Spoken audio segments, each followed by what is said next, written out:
staff, or any advertisers.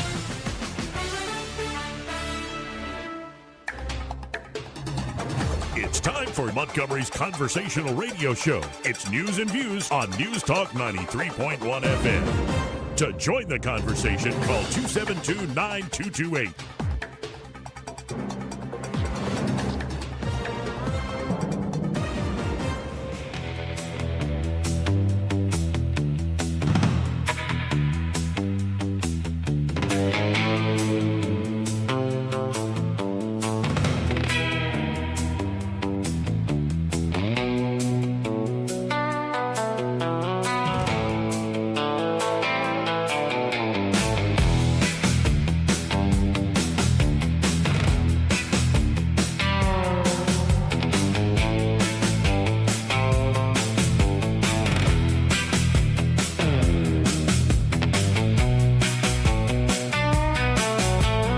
How you conduct yourself in a democracy?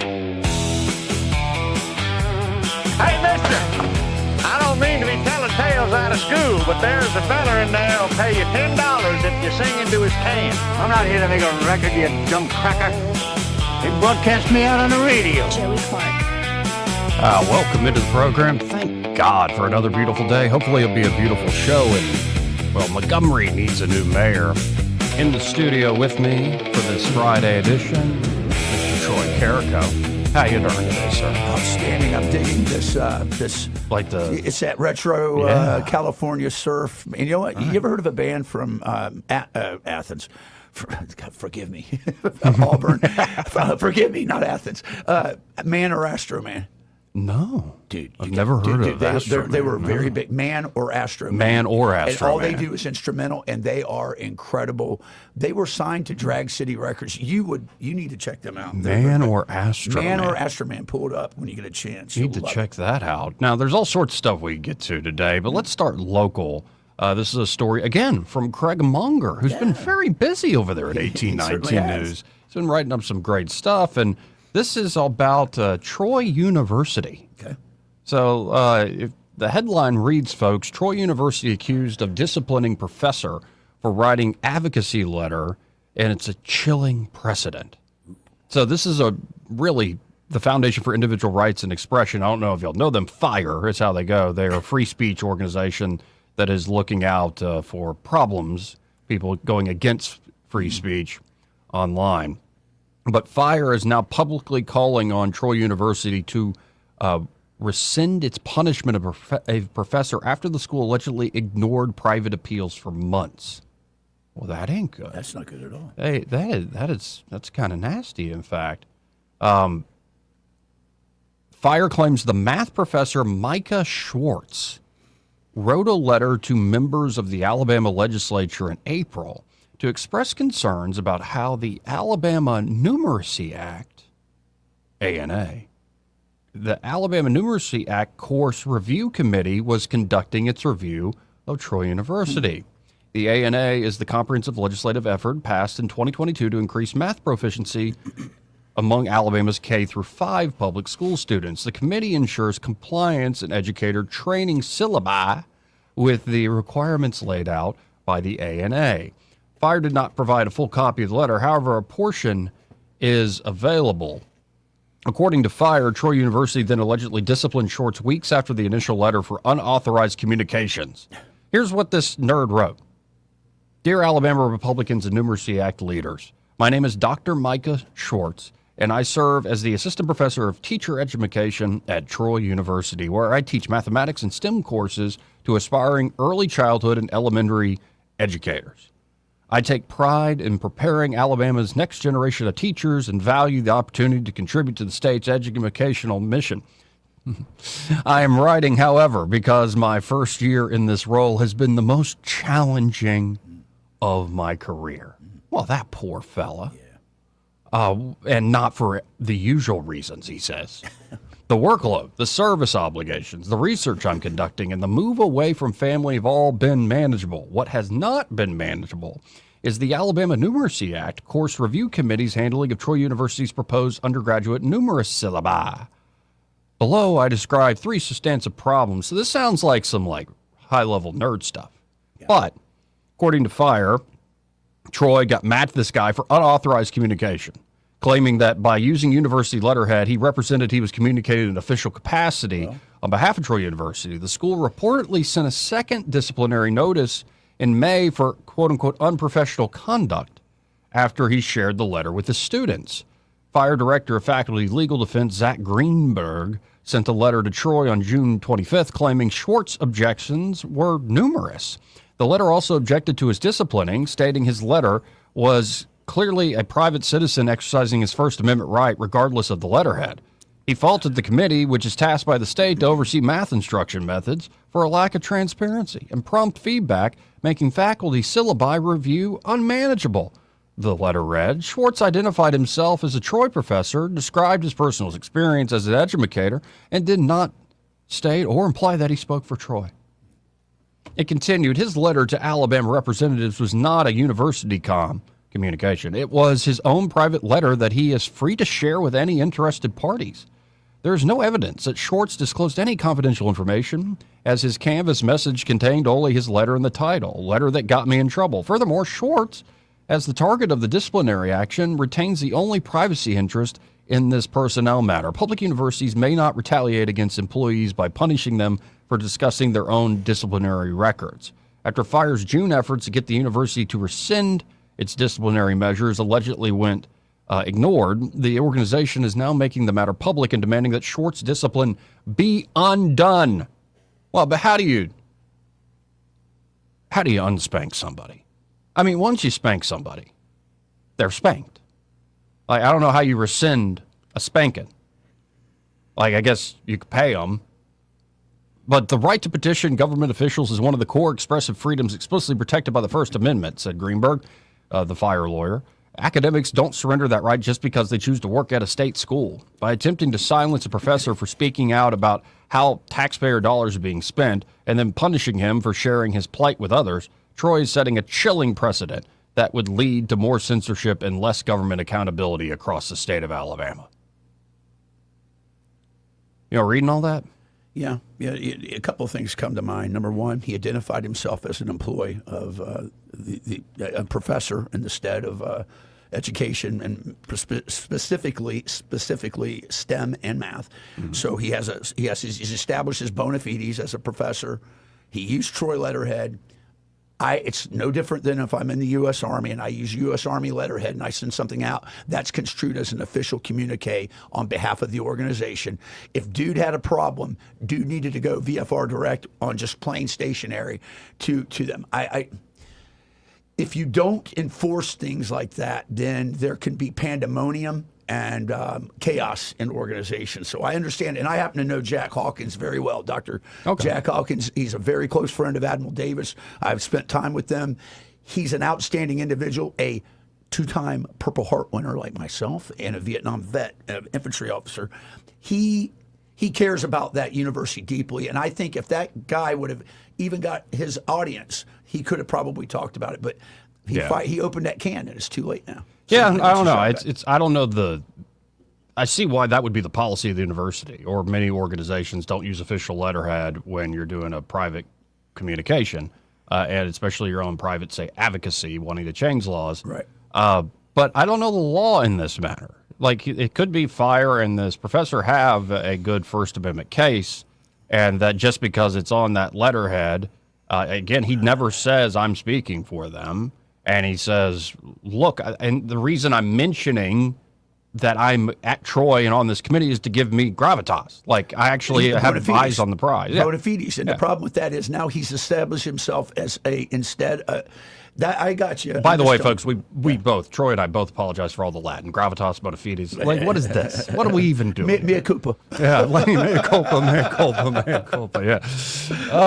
So, I don't know. Like, reading all this, though, beyond the actual content, is like, thank God I am not in a university setting anymore. You don't want to be an academician? I don't want to be in academics at all. I might help with, like, youth ministry and stuff. Yeah, that's like noble. Really is just kind of like listening to people. Sure. But I don't want to be the teach. I don't want to be the teacher. I don't want to be the administrator. I don't want to be a student. Not even I don't a want to dean? be a. You don't wanna be the dean? I don't want to be a dean. Do I look like a dean to you? No, but you could tell someone, son, going through life fat, dumb, and drunk is no way to live. Now, I did get some blue light glasses that are still over there in my bag. Yeah. Actually, could you grab those for me? It's in that front compartment, the very front compartment that's still opened up. Yeah, that little thing. And grab those glasses. And so maybe I could be a dean if I wore these glasses. Let's throw these on, actually. Try them on. Try them on there. Yeah, and too bad Eddie's not here to judge it. Yeah, I think I could be a dean. I'm looking at It would be at some liberal arts, artsy-fartsy school in the Midwest, probably.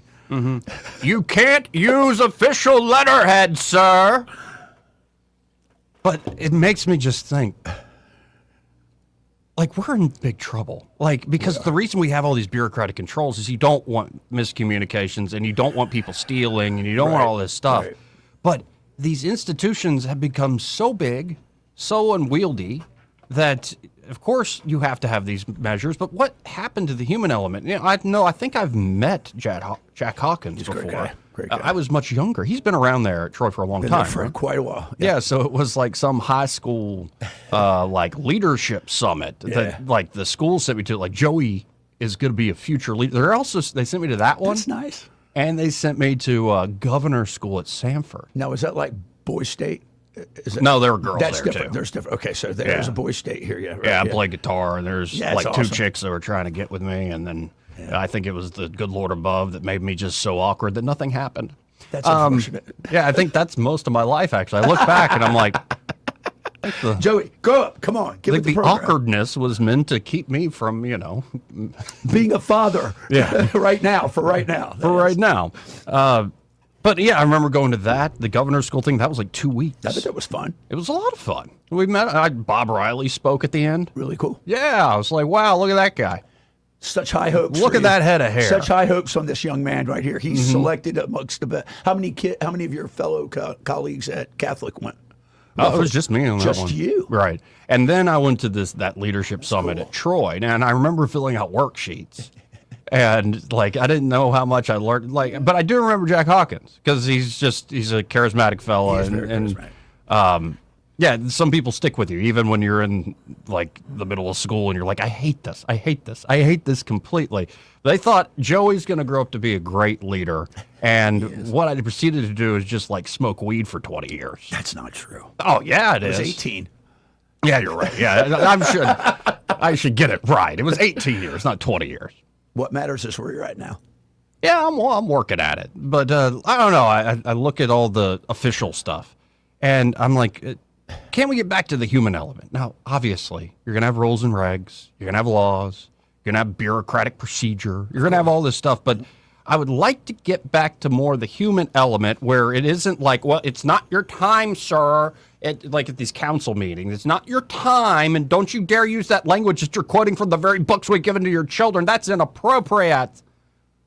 Don't use the wrong letterhead, sir. Blah, blah, blah, blah, blah, blah, blah. And whatever happened to just being like, hey, Tony, I know you. We screwed the pooch on this. Can we fix it? Yeah. Because I don't want my son going to a school where grades are being inflated, where there's cheating going on. By the way, that's the next big story. Let's move away from Alabama. Because actually, I think the Numeracy Act and the Literacy Act here in Alabama should have been put in place, actually had teeth put into them much sooner. They kept postponing it for years. And this is one of the things that's really worked in Mississippi. I was talking about it yesterday. Yeah. When you expect more, when you have higher standards, then you start to see kids actually rise to the occasion. And especially kids who it makes uncomfortable at first. They go, well, I'm too stupid, or I don't have whatever. No, but it's when you have those high expectations, you will surprise yourself, and especially a kid. They don't know. None of us knew. You sure there was somebody in your life that challenged you? I hope. Well, some of you, they didn't. But like, you would hope that there are people that challenge you and help you realize, oh, at first, I don't know if I can get up that hill, but after you put one foot in front of the other, oh, I'm at the top. Okay, and there's another hill right over there. So higher expectations is a good thing. Maybe the implementation in the school faculty, the schools of faculty, like the education, it's where people go get educated to educate. Yeah. Which, by the way, I think if you you have to take what, like these standardized tests to get into grad school, correct? GRE, MCATs, Yeah, depending on what yeah. you're doing, LSAT. whatever, Right. yeah. I think the people that go into that field, the educators of the educators, some of the lowest test scores for graduate school. Now, good enough to get in, so I'm not trying to say everybody's dumb. I'm just saying, like, if you have a really good, like, graduate level, like, standardized test, you're probably going to go into something else. So interestingly enough, when I got with the PhD program over at Faulkner, the GRE was accepted, but they also had a standardized test that they used, and it was very interesting. It was more of a composite, like an ACT with history, geometry. It was a lot of cool stuff, and I liked it. I found it interesting. But what I was going to say, Joey, is, and I don't mean this in a negative way towards academicians. Oh, please do. Okay, well, my experience being a graduate instructor and also teaching at Gulf Coast Junior College when I was coaching basketball there down in Florida, academics draws the ash and the trash, it seems like. What I mean is people that don't want to go into the workplace, maybe don't have the skill sets, but they just keep progressing and paying, and now you find them teaching. And Well, and that's, again, it's a broad brush. not all of them. Here's how I always put it. Because there are really some great teachers that really care. Incredible teachers, And they're often some of the best teachers in the world are the ones that go against the way things are normally Absolutely. done in the system. They usually get singled out, don't they? Yeah, or they're forced to quit. That's what I mean. Yeah. Or they choose to quit because they're like, I've gone against the grain for too long here. I'm tired of it. What y'all are doing to kids is crazy. But here's how I've always put it. Like, next time, I would ask teachers themselves, you're at a faculty meeting. Do you look around the room and be like, because the Avengers movies are coming back again. They brought back Robert Downey Jr. to play Dr. Doom. We're going to save it from all the woke crap we just did in this last phase. But they'll sit around the faculty conference table and be like, look at this. Oh, just 1 second. We'll get back to the curricula. But look at this room. Look at all these heroes in here. And I'm sure, like, teachers know too much about teachers to really accept the hero label inside the house, if that makes any sense. Outside the house, teachers are heroes. Noble intentions. And by the way, I can test this theory. It's more dangerous the more I go with this. Police officers, heroes. And I'm not going to judge otherwise. Sure. Even members of the military, heroes. Thank you for your service. But I know if you go inside the house, there's going to be certain guys you're like, you signed up, and you've always crossed that line, so that's beautiful. But dadgummit, you screw up all the time. Well, the truth that you just hit the point on the head. Robin says to me all the time, Troy, if you get too close to anything that looks good, you'll find fault with it, and that's what's going on in that. Yeah. Well, and sometimes, reason I bring all this up, folks, even though it might. What do you mean? Police officers and teachers and soldiers and those who serve in the military aren't heroes. We're all human. What I mean is, people make the title. It's not the belt. It's not the championship that makes the man. It's the man who makes the championship. It's Ric Flair that does. The title does not make a man. No, you're right. Even if you slap the name president on, doesn't mean he's actually in charge, number one, or two, actually going to rise to the occasion and be a good president. Yeah. But we've gotten into the society where, well, let's just slap the name hero on it because it'll make everybody feel good and it'll make problems go away. It won't, but it'll let everybody be like, well, I'm heroic and you're heroic and I'm getting straight A's and you're getting straight A's when you know for a fact that I scored better than you, but we both are getting straight A's. Why do I say all this? Well, I saw a Libs a TikTok post. And they said, stop what you're doing and watch this.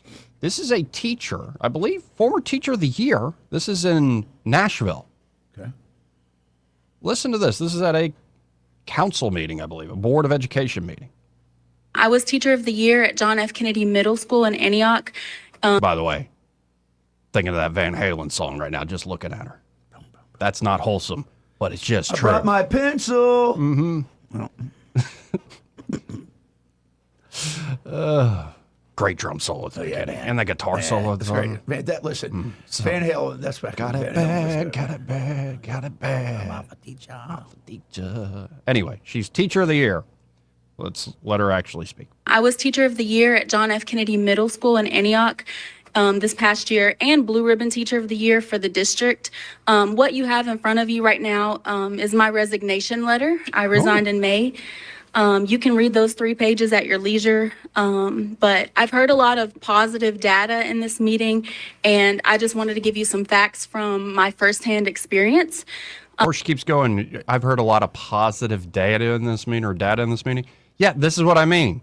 People can paper over stats. People can paper over with titles. They just cover. Like it's like the kid that you tell to clean up his room and he just throws everything into the closet. You're like, that's not correct. Are you suggesting there's a circle jerk going on stage up there? Everybody's, you're great. I know you're great. Right. You're great. You're great. Let me pat you on the back. Right. Oh, there's a little bit of that. It happens well, all let's the time. hear her out. Let's She's hear got what she the says. facts. So first, district leaders asked me to fabricate grades for a parent who sat in the office for hours until her daughter's failing grades were changed. Wow. It creates false entitlement. What happens when these kids lie, cheat, and cry their way through school and end up as future doctors, police, or politicians? When will you protect the future of our society? Second, that same parent has harassed over 30 teachers. Teachers have filed police reports, and entire school districts have had, or entire schools have had restraining orders against her. Yet she's still allowed on school property, showing up to field trips her child didn't earn, and filming other students. When will you stop prioritizing parents' feelings over the safety of our teachers and our students? I heard you also mention that we're closing gaps in teacher vacancies. I want the public to know that many of those are filled with uncertified teachers. My third point, HR withheld money from my employee paycheck as well as many others. They took $500 from me specifically, and it put me behind on my mortgage. And then they sent out an email saying that they had to do it to pay other employees. When will you pay teachers what they are owed? My fourth point, the news reports that behavioral issues are down. They are not. We are simply banned from reporting them, forcing us to keep disruptive students in the classroom. Statistics are being skewed to protect the district, not our children. Our children cannot read and write. They cannot do basic math. And we spend 40 hours a week with these students, so we know them better than the district and those fake numbers. Please stop undermining our professional decisions, because honestly, it's breaking the efficiency and it's giving HOA quality. So Dr. Battle, my question to you Thank you. You're out of time, ma'am. Thank you. We're not human. We have procedures here. This is self-government. Goodness gracious, man. Poor leadership. That's what she's saying is there's poor leadership at the top. Whoever the dean, the superintendent is, poor leader.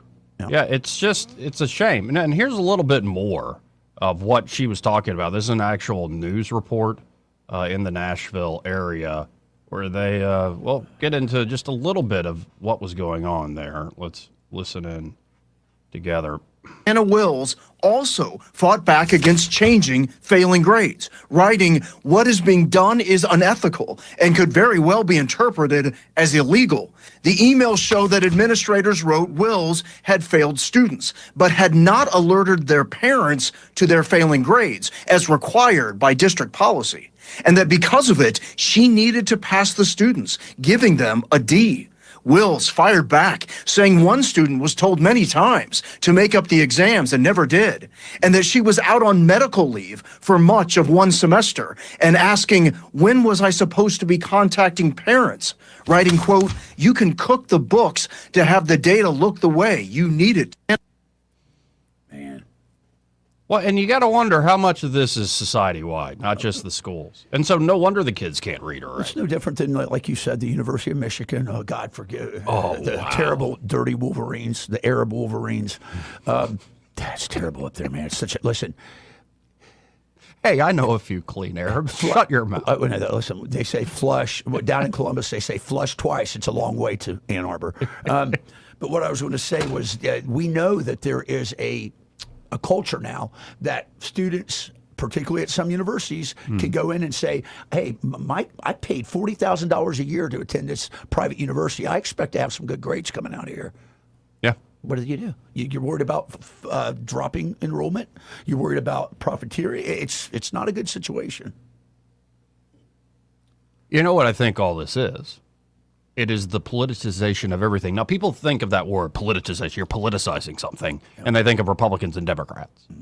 And especially the other side that you're not, the team that you aren't a part of, aren't they always politicizing stuff, folks? It's so terrible. And I agree, it sometimes is terrible. But actually, I think there's a role in our so-called self-government for that sort of accusatory performance that goes on between Republicans and Democrats. What I mean by politicization is everything is a political process. Mm-hmm. And a downside of our democratic system, if you want to call it that, it's actually a constitutional republic, young man. I'm sorry, Unc, it's not Thanksgiving, and I'm not drunk, and neither are you. We can talk about it being a republic, not a democracy, but people use words all the time. Anyway, thank you for splitting hairs. But another aspect of our democracy is it's not really about truth, is it? No, it's not. It's about, well, what's God in democracy? The number of votes. Yeah. Who actually wins the majority? And so you see that in campaigns. I know you just fought really hard this campaign, and you fought hard on a few other things behind the scenes of the legislature. And what you find is the arguments are there, and there are facts and figures on whatever side of the argument. Sure. But it's really more about perception. Absolutely. And the people you know, and how do you persuade and sway the perceptions of others around you. And again, when that is just in, say, electoral politics, as dirty of a business it can be, that's actually kind of a great way to let off steam, to let people accuse one another. You get to the truth often that you might not have. Yeah. But when that sort of mentality starts to sneak into everything, into the professional world, across the board, where it's not about what's true, it's not about upkeeping standards, whether in police forces or schools, or heck, you saw it in the military before the new guys got back in town. Absolutely. It's about how everybody perceives things and how everybody feels. It's all like, well, if you just complain enough, because that's what we're taught to do as voters, right? If we just complain enough, things will get better. Squeaky wheel gets so grease. If I just sit in the office and raise hell, especially after I've donated a bunch of money to this school, they're going to listen to you. I don't care if little Johnny's a stoner and he's dumb. Give him an A. Or at least give him a B. And I don't know. I look across the board at like these stories that crop up, and it's a question I've asked many times, and I guess I'm guilty of it too, but like I said, smoked weed for 18 years.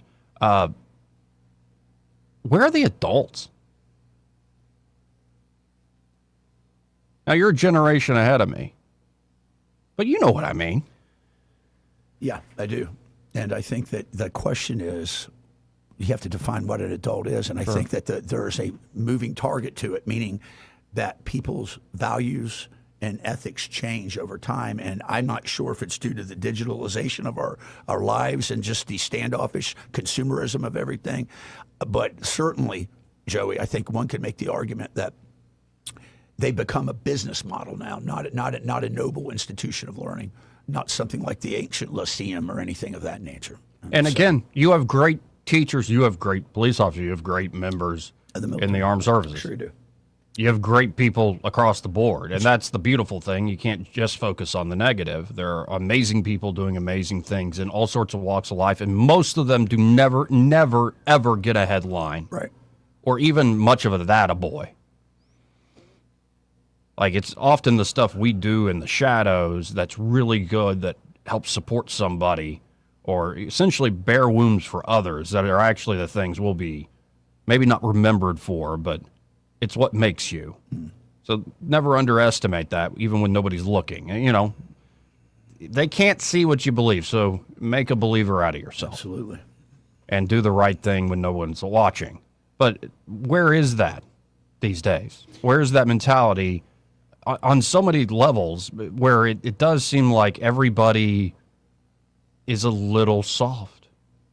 Everybody, you've brought that up before, everybody's a little childish, and not childish in the same way as exactly as a toddler, but self-absorbed, self-centered. Yeah, and we're all that way. Now, again, I can contradict myself in the sense that the world's wide, but I think there are a lot of folks who want things to be better, who try to be the adult in the room, who are doing their level best, and they've seen the same thing. And this is why you get teachers who, as a teacher of the year, goes, I had to resign.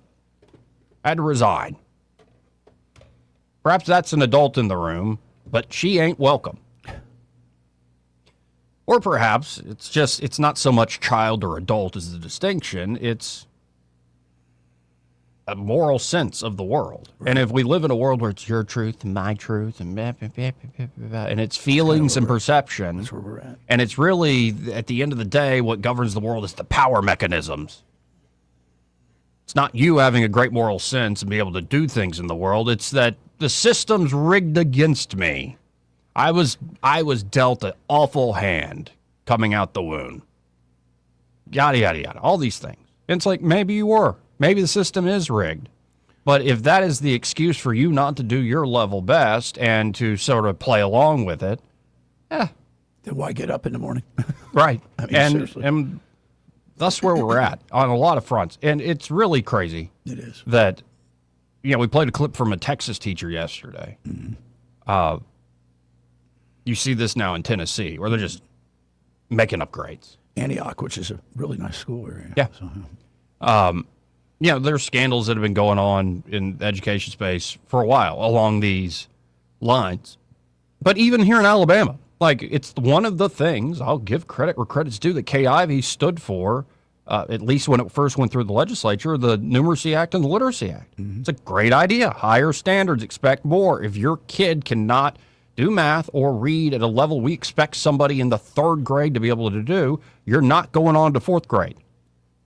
No excuses, play like a champion. But even here, that's a great idea. And it's finally in practice.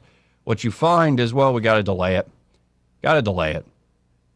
Probably because guys like this fella at Troy, Micah Schwartz, I see your Schwartz is as big as mine. Schwartz. Was essentially complaining, the implementation of the stuff, it's too tough for the faculty's education to actually revise their syllabi and all this other stuff. Is it? So, we should expect more of the kids, but we should also expect more of a lot of these folks in these so-called professional, heroic institutions. And right now, I think that's why you see it with the children, because it's happening first with those supposed to be leading the children. Had Schwartz been in my unit with me when I had Captain Jury, he would have had a box of those Kotex things thrown at him. No, I tend to agree with Fire that Schwartz has probably every right to write a letter to the university, even if it has Troy letterhead on it, or write a letter to the legislature, even if it has the letterhead on there. But I think what he's complaining about is just a small example, a small symptom of the larger problem. And, I'm not trying to pick on education. You can pick any sort of large bureaucratic institutions, and that's most institutions these days. Whatever did happen to the mom and pop store, there are a few around. There's a few around. Not many. Not as many as they used to be. And that might explain why you're seeing, by the way, record numbers of people on disability. People on disability. It's absolutely insane. What is this? This is from the Bureau of Labor Statistics. Okay. The number of Americans ages 16 and over reporting a disability has hit a new all-time high of roughly 37 million. Wow. That's 1/12, 1/13, 1/14, roughly 1/13 of our population. But this has been going like gangbusters since, 2021. COVID. When COVID came, there you go. Yep. There you go. Yeah, February 2021 marks the clear inflection point. The rate of increase shifted to a new, steeper trajectory to 3 to 4 sigma departure from the prior trend. I don't know what that means, but sounds smart. That means a significant statistical deviation. Sounds smart, though. Yep. And you see also beyond people actually claiming disability, it's up, by the way, 23% in the last 5 years. Man. You get to that number of 37 million, 23% increase since February 2021.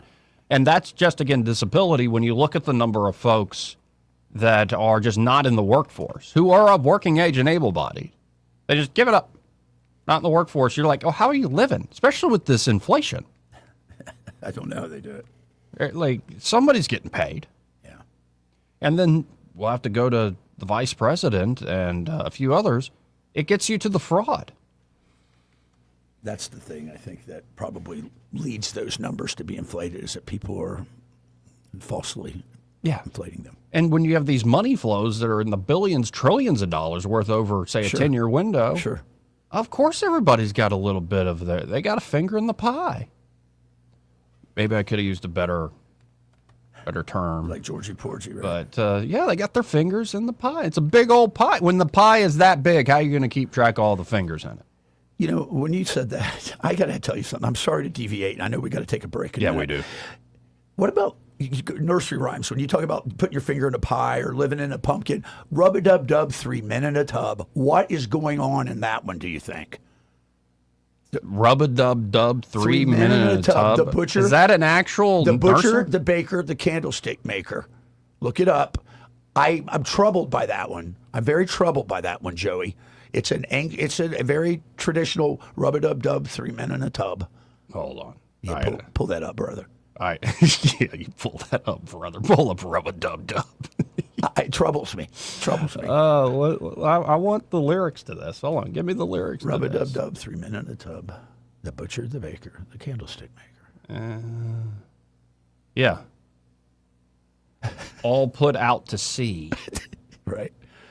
I don't know what that means. I'll tell you what it means. It means that there's apparently it referred to whoring around, that they would go get drunk, get in these tubs, and the women would massage them and things. Like that. Dating back to the 14th century, the original rhyme makes references to maids in a quote-unquote tub, a fairground attraction similar to modern peep shows. The rhyme is of a type calling out otherwise respectable people for disrespectable actions. In this case, ogling naked ladies, the maids. The nonsense rub-a-dub-dub develops a phonetic association of social disapprobation, analogous to tisk-tisk, albeit of a more sexual variety. But when you say it at face value, rub-a-dub-dub, 3 men in a tub, what is going on in that tub is what I want to know. Eddie, that was for you. Well, I think you just go back to the first line. What's going on in that tub? Mischief. No. What's going on in that tub? Rub-a-dub. Rub-a-dub-dub. Want to carry News Talk in your pocket? Download the News Talk 93.1 app from the App Store. Available on iPhone and Android. Never miss a moment. Download now. WAKA Blue Water Broadcasting, Tyndall Incorporated, and Piggly Wiggly Food for Less invite you to help us stuff the truck on Saturday, August 22nd from 10 a.m. to 2 p.m. at the Sturbridge Piggly Wiggly Food for Less. Donate non-perishable food, classroom supplies, or cash to help local students facing food insecurity and support our teachers. Visit WAKA.com for a shopping list and stop by our community resource fair for valuable services and information for River Region families. Together, we can stuff the truck and strengthen our community. Hi, this is Bo Goodson from the Goodson Group with your Real Estate Minute. How to find the right mortgage lender. Most of all single-family sales involve obtaining a mortgage loan to finance the sale. How do you know you have the right lender? First, always use a local lender. There is no out-of-state lender that can match the services and the interest prices your local lender can provide to you here. We have many good quality lenders to choose from here in the River Region. Some guidelines for a buyer would be: 1, can I meet face-to-face with the lender, get to know that person before I turn over all my personal information to a complete stranger? Next, depending on your needs and price range, try to get more than one option with financing to choose from. Very important to know what are all the closing costs and prepaid costs up front so I can make an informed decision on which program to use. For help with a list of top lenders, call Bo Goodson for help. Bo Goodson, 221-2883 at the Goodson Group.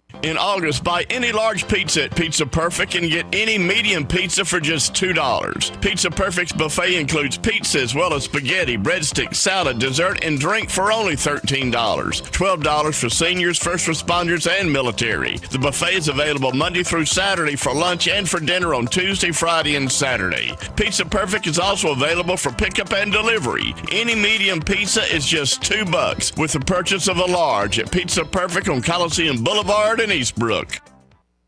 The Rich Thomas Weather Network is brought to you by Ernest Financial. If you're tired of losing your money in the stock market, call David Ernest, 334-279-7431.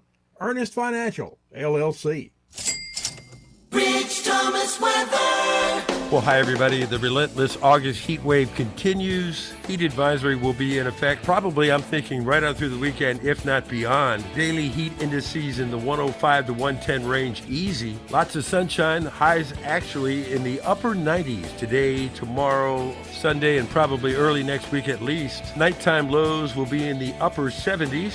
And the daily rain chances are very small, but not zero. You know, sometimes we'll get lucky. The storms will be random, but few and far between. From the Blue Water Weather Center, this is Rich Thomas. When the heat hits to the river region, don't wait. If your AC quits, Hands Heating and Air offers same-day service, or your diagnostic charge is free with their Comfort a Day or You Don't Pay guarantee, plus 24/7 service with no overtime charges.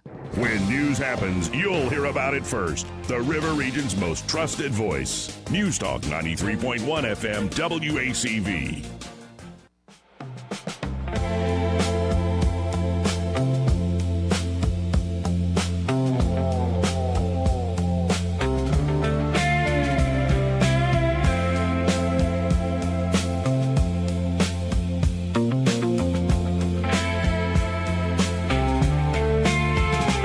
Joey Clark. Welcome back. I'm your host, Joey Clark. Troy Carrigo here in the studio with me. And real quick, I want to play this clip of the vice president talking to Will Cain. Okay. And Cain asked him a pretty daggum good question, and it plays into that long opening there. What's the most brazen fraud scam you've seen so far? Oh, Will, that's the toughest question I've ever been asked because so many of these things are so brazen. I mean, look, I really do think that it's hard to top the Medicaid fraud that we saw in the Minneapolis area, where you had primarily Somali immigrants who came to the country, some of whom who didn't even have children, but were billing Medicaid for services provided to autistic children. Wow. I mean, it's one thing to engage in fraud. It's one thing to lie about a disorder that your child has when they actually don't have that disorder. But it's something truly extraordinary to actually collect services for children that you don't actually have. So that's got to be at the top of my list. But Will, I got to say, man, while it is hard sometimes to put a stop to the fraud, it's hard to prevent the money from going out the door. And of course, once it's gone out the door, it's very hard to get the money back. Finding fraud, there's just so much of it. I mean, you asked about this Chinese marriage scheme. There were thousands of people who were actually getting paid money to marry somebody that they had never met before so that that person could get access to American citizenship and all the benefits that come from it.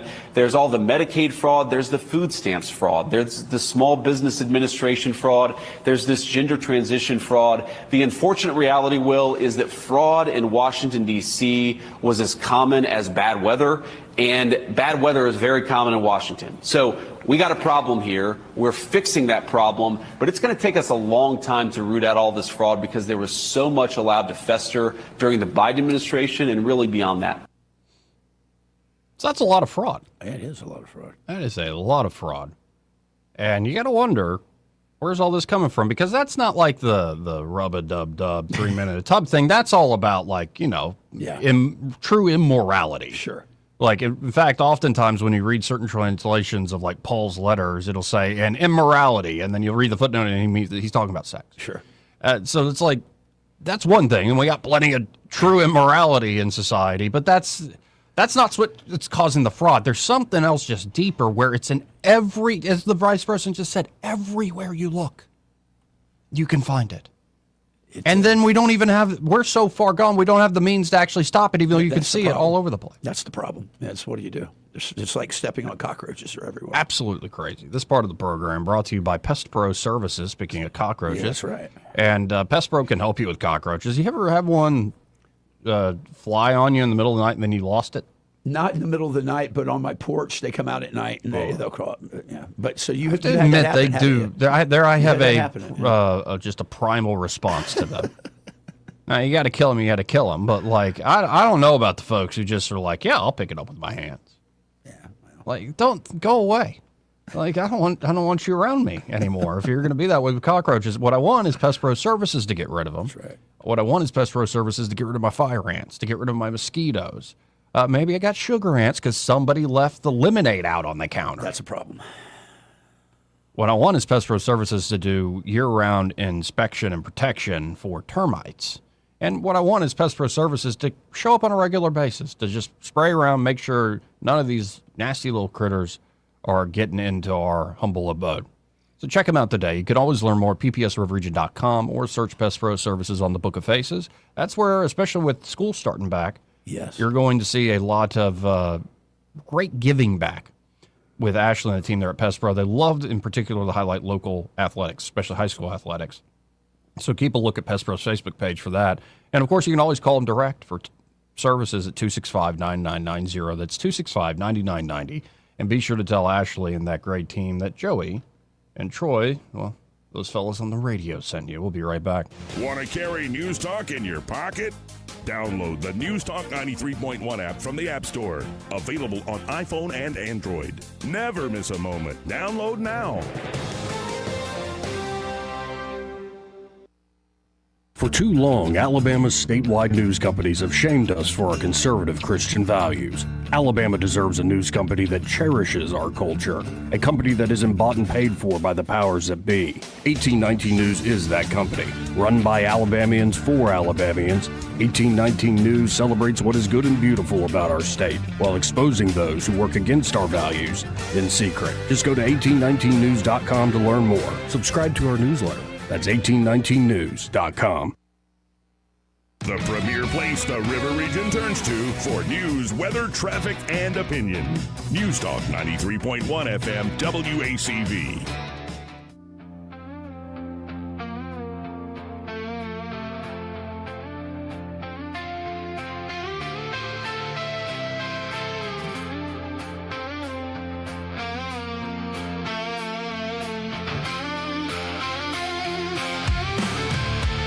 Joey Clark. Welcome back. I'm your host, Joey Clark.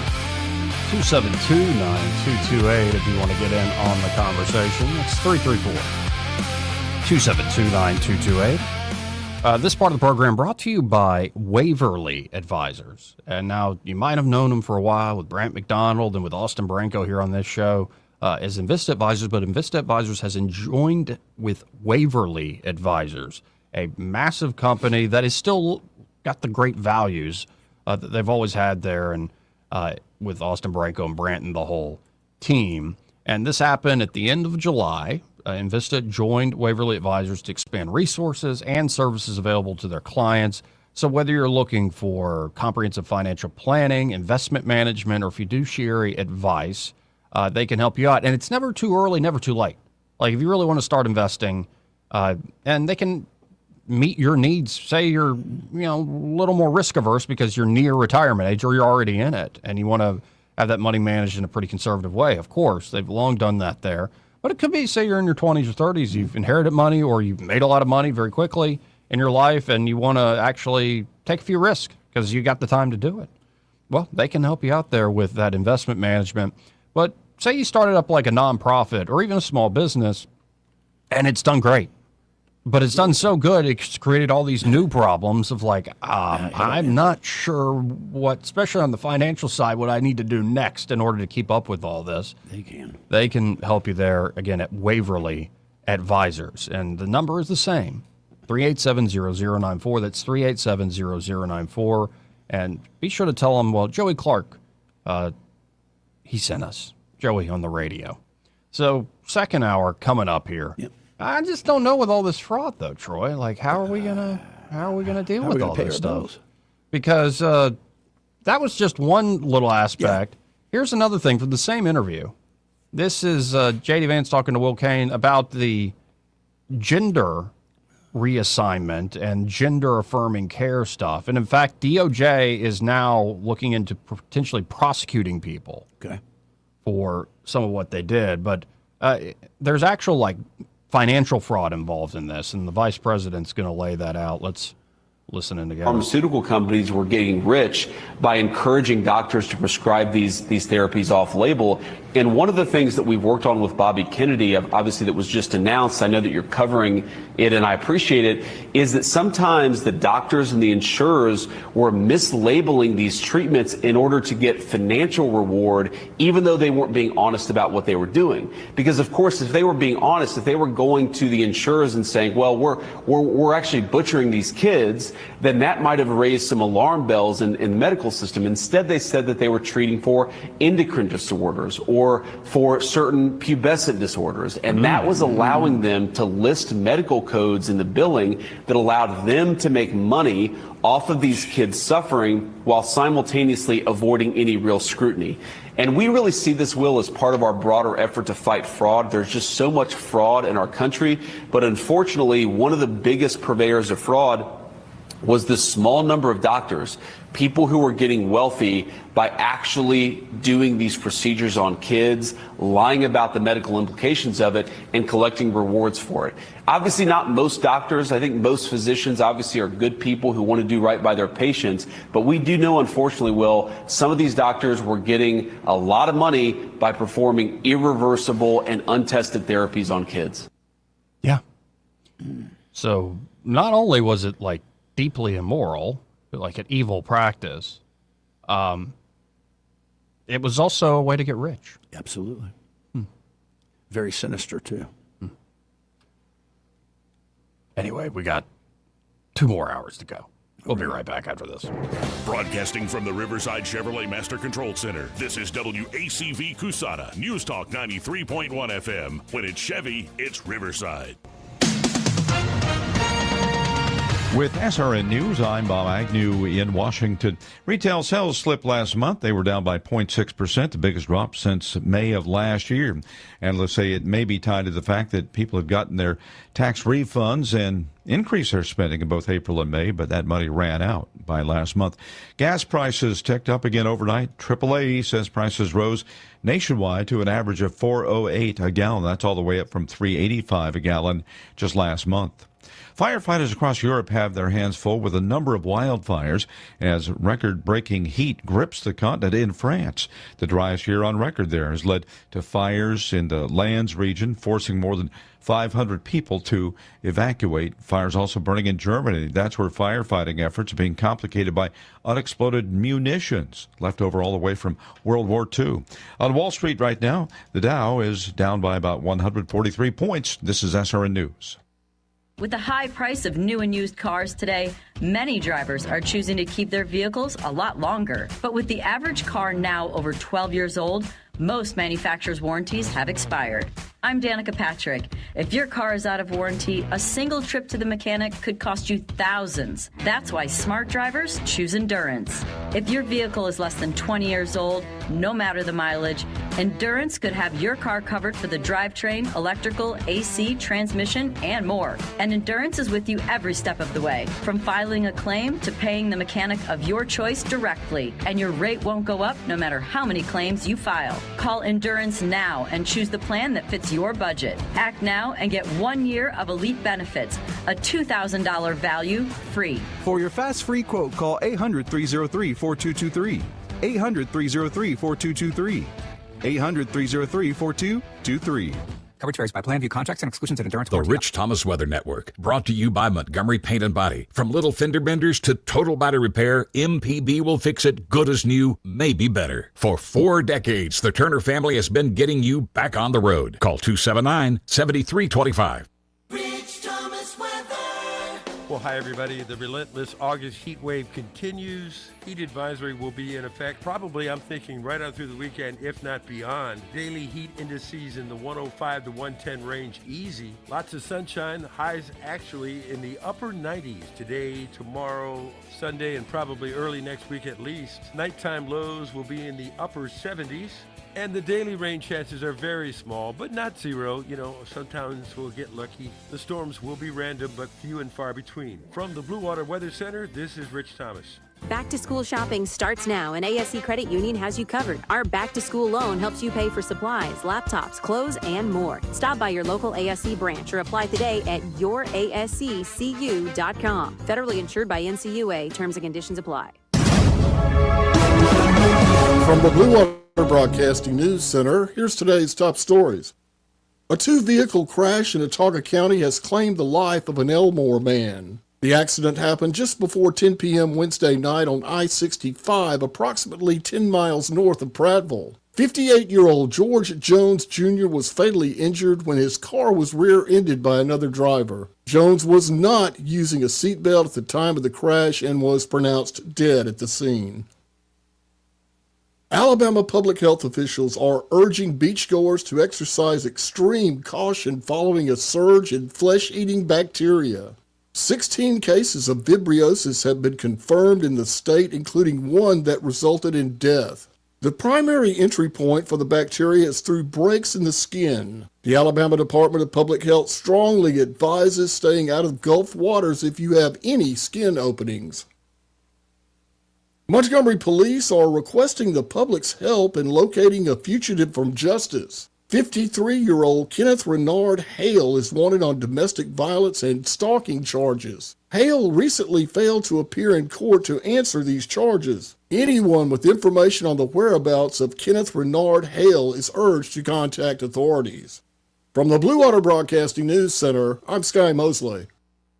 Looking for insurance, or maybe you're just not satisfied with your current carrier? How does quality coverage with local service and competitive rates sound to you? The folks at Stark Agency offer just that. Whether you need insurance for your business, car, home, or life, Stark Agency can help. As an independent insurance agency with over 20 of the top insurance carriers, Stark is sure to find the perfect match for you and your loved ones. Visit their site at starkagency.com or give them a call at 334-263-5535 for a quote today. This hour of news and views is brought to you by our good friends at Alabama Home Mortgage. Alabama Home Mortgage, 567-4223. Visit them on the web at myalabamahomemortgage.com. NMLS number 1586368. An equal housing lender. Independent Glass has been your one-stop shop for all things glass since 1978. They offer a full range of architectural products, and they're armed with the knowledge and expertise to get even the most demanding job done, big or small. Attention to detail, 24-hour replacement services, and their uncompromising commitment to excellence is why Montgomery's first choice for all things glass is Independent Glass. Call them today at 263-2823 and learn more about what they can do for you at independentglassco.com. This is the story of the one. As a maintenance engineer at a beverage manufacturing plant, he starts his day knowing every line is ready to run because Grainger delivers the industrial-grade products he needs to keep mixers, conveyors, and packaging equipment moving. With Grainger's vast selection of bearings, belts, and motors, he keeps operations running smoothly, so nothing grinds to a halt. Call 1-800-GRAINGER, click Grainger.com, or just stop by. Grainger, for the ones who get it done.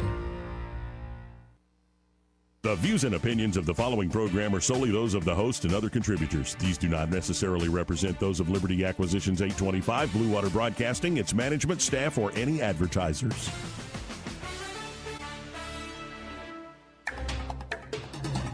It's time for Montgomery's conversational radio show. It's news and views on News Talk 93.1 FM. To join the conversation, call 272-9228.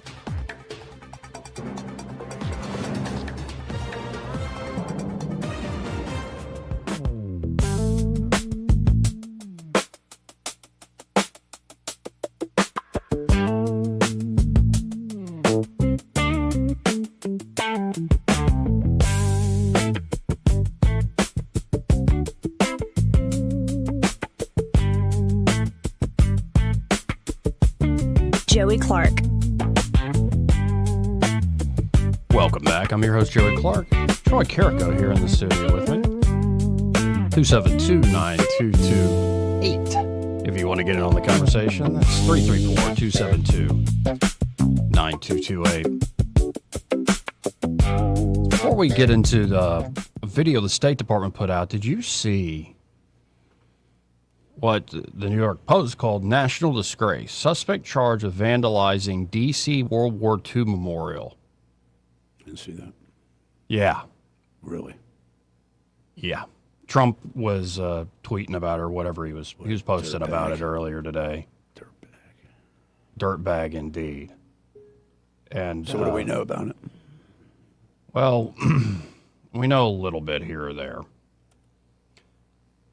D.C. U.S. Attorney Jeanine Pirro announced charges Friday against a woman who allegedly vandalized the Capitol's World War II memorial by pouring bubble soap into its fountain and spray painting a cryptic message on its stone edifice. And here's a photo of it. There's the lady right there. That's what I figured it'd be. What do you do with people like that? Yeah, here's another. Think she likes to get high? She's an angry boomer. Yeah, man. Absolutely. Sickening. Yeah. Oh, look at all the red paint there. Yep, all the spray paint. Oh, man, that's. I hope the full weight of not just the law but social justice comes to her. Yeah, Trump posted on True Social, our beautiful World War II memorial was just hit by spray painting vandals. There can be no greater insult to those American heroes who died in World War II. First the reflecting pool, now this. We are on their trail. Where do these animals come from? Well, there's just a lot of unhappy people in this world. That's for certain. You ain't kidding. And they just let it out. Let it out with the politics. But the State Department put this out like 3 days ago. Okay. And I was waiting on Hugh to talk with you about it and you sort of watch it. It's on the Monroe Doctrine. And you and I both covered this together and separately. That if you look at Trump foreign policy, Iran tends to be the sore thumb of, I would otherwise say, a stellar record. Agreed. And that stellar record has a grand strategy where, to this day, I still have like family members, like Big Lips, who are like, well, it makes no sense what he's trying to do. Why does he care about Greenland? Like, have you looked at a map? It's kind of important. Have you looked into the technological changes happening? Yeah. Like, perhaps it would be wise to have a very large geographic area that we could have essentially complete surveillance of the, not just airspace, but under the ocean as well. Arctic Circle, yeah. All the way up into space. That might help with stopping drones. That might help with stopping missiles. It will. And it would also be nice if we stopped letting Central and South America be run by a bunch of criminals. Now, everybody in government's a little bit of a criminal, right? But literal criminals, murderers. Well, everybody in government. Okay, shut up, you libertarians. You kind of have a point, but somebody's got to kill somebody and do it for good. That's right. Anyway, State Department put this out about the Monroe Doctrine. And so essentially what Trump did, and for a little while they're calling it, what, the Donroe Doctrine? Yeah, Donroe, I heard. Yeah. Yeah. Which is a little lame. It's pretty arrogant.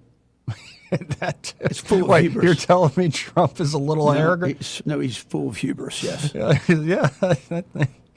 I was okay with that. Yeah. But here, let's watch along with this and actually see what the State Department has decided to put out. See. It's 1823. The map of the Americas is being redrawn. Spain has spent centuries amassing a new world empire stretching from Patagonia to California. Now their grip was slipping fast. One by one, Spain's colonies are declaring independence. And back in Europe, the old empires are not taking it well. They're asking themselves, what's to stop us from taking it all back? The United States had come into being mere decades ago in the Revolution. Then we fought Britain again in the War of 1812. America was concerned of the involvement of foreign empires in the New World. Now, America sensed an opportunity to establish a new order. That's what, Kevin Moreno Cabrera, he's the ambassador to Panama. Yep. Britain, focused on protecting its trade with the emerging nation, proposed a joint declaration with the United States to deter intervention.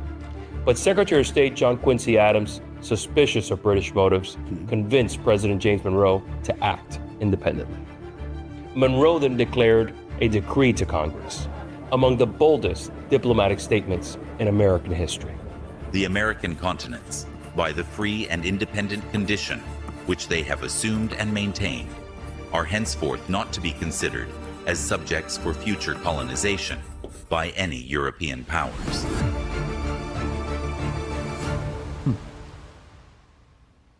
The United States, still a young frontier nation, positioned itself as the preeminent power in the New World and set the stage for centuries of American foreign policy in our hemisphere. Okay, I want to stop it there because I've heard this. I don't know if it's true. Just could be somebody's being too clever and trying to annoy proper American historians. But that's a heck of a declaration. It is. That Monroe makes. But did we have the Navy to enforce it, or did the British? Well, the British.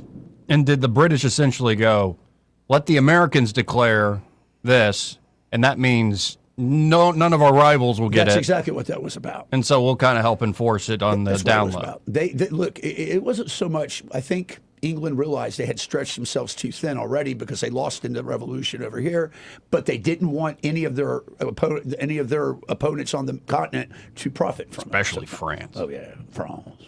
Oh. They frock with their face and fight with their feet, said that Scottish colonel. Hey, did you notice something else? And just real fast since we paused.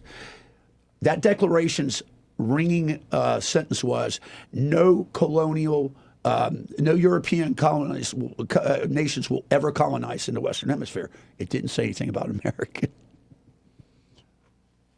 Oh, right. Well, do you know what I'm saying? I see your point. Do you see what I'm saying? Yeah, it didn't say anything about... No, just no Europeans here.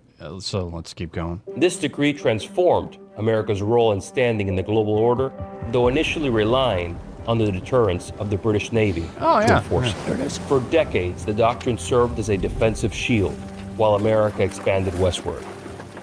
No, but again, how is it an American policy if it relies on the British Royal Navy to enforce it? I think it was if I may, it was a symbiotic relationship. They keep the opponents out, and we grow. And I honestly believe that England had come to a point to accept the fact that, hey, this is going to be our pride and joy of our alliances, our crown jewel of what we've seeded here. Right. And I think it maybe was what was going on. Anyway, let's keep going. The British Navy to enforce it. For decades, the doctrine served as a defensive shield while America expanded westward. It was invoked when the French installed an emperor in Mexico, forcing their eventual withdrawal. It shaped debates over attempted annexations like the Dominican Republic. But these were defensive applications, keeping European powers out, not asserting American control over the hemisphere's affairs. That changed in 1895. When Secretary of State Richard Olney invoked the doctrine, declaring that the United States was practically sovereign over the Western Hemisphere and demanded Britain submit to American arbitration. He had redefined the doctrine. It was no longer just a warning, it was now a claim to regional primacy. 3 years later, war with Spain erupted, and when the smoke cleared, it transformed the hemisphere. The United States expelled Spain from Cuba, seized Puerto Rico, and stepped into the world stage as a genuine imperial power with dominance over the Caribbean. The Philippines, too. Just 4 years later, that dominance was tested again. German and British warships sailed into Venezuelan waters and blockaded its ports over unpaid debts. Roosevelt intervened and declared if a Latin American nation fell into chaos or instability, the U.S. would step in and manage it. The doctrine had started as a shield. Roosevelt had just turned it into a mandate. A critical opportunity for American leadership in the Western Hemisphere came in 1903, when Panama sought independence from Colombia.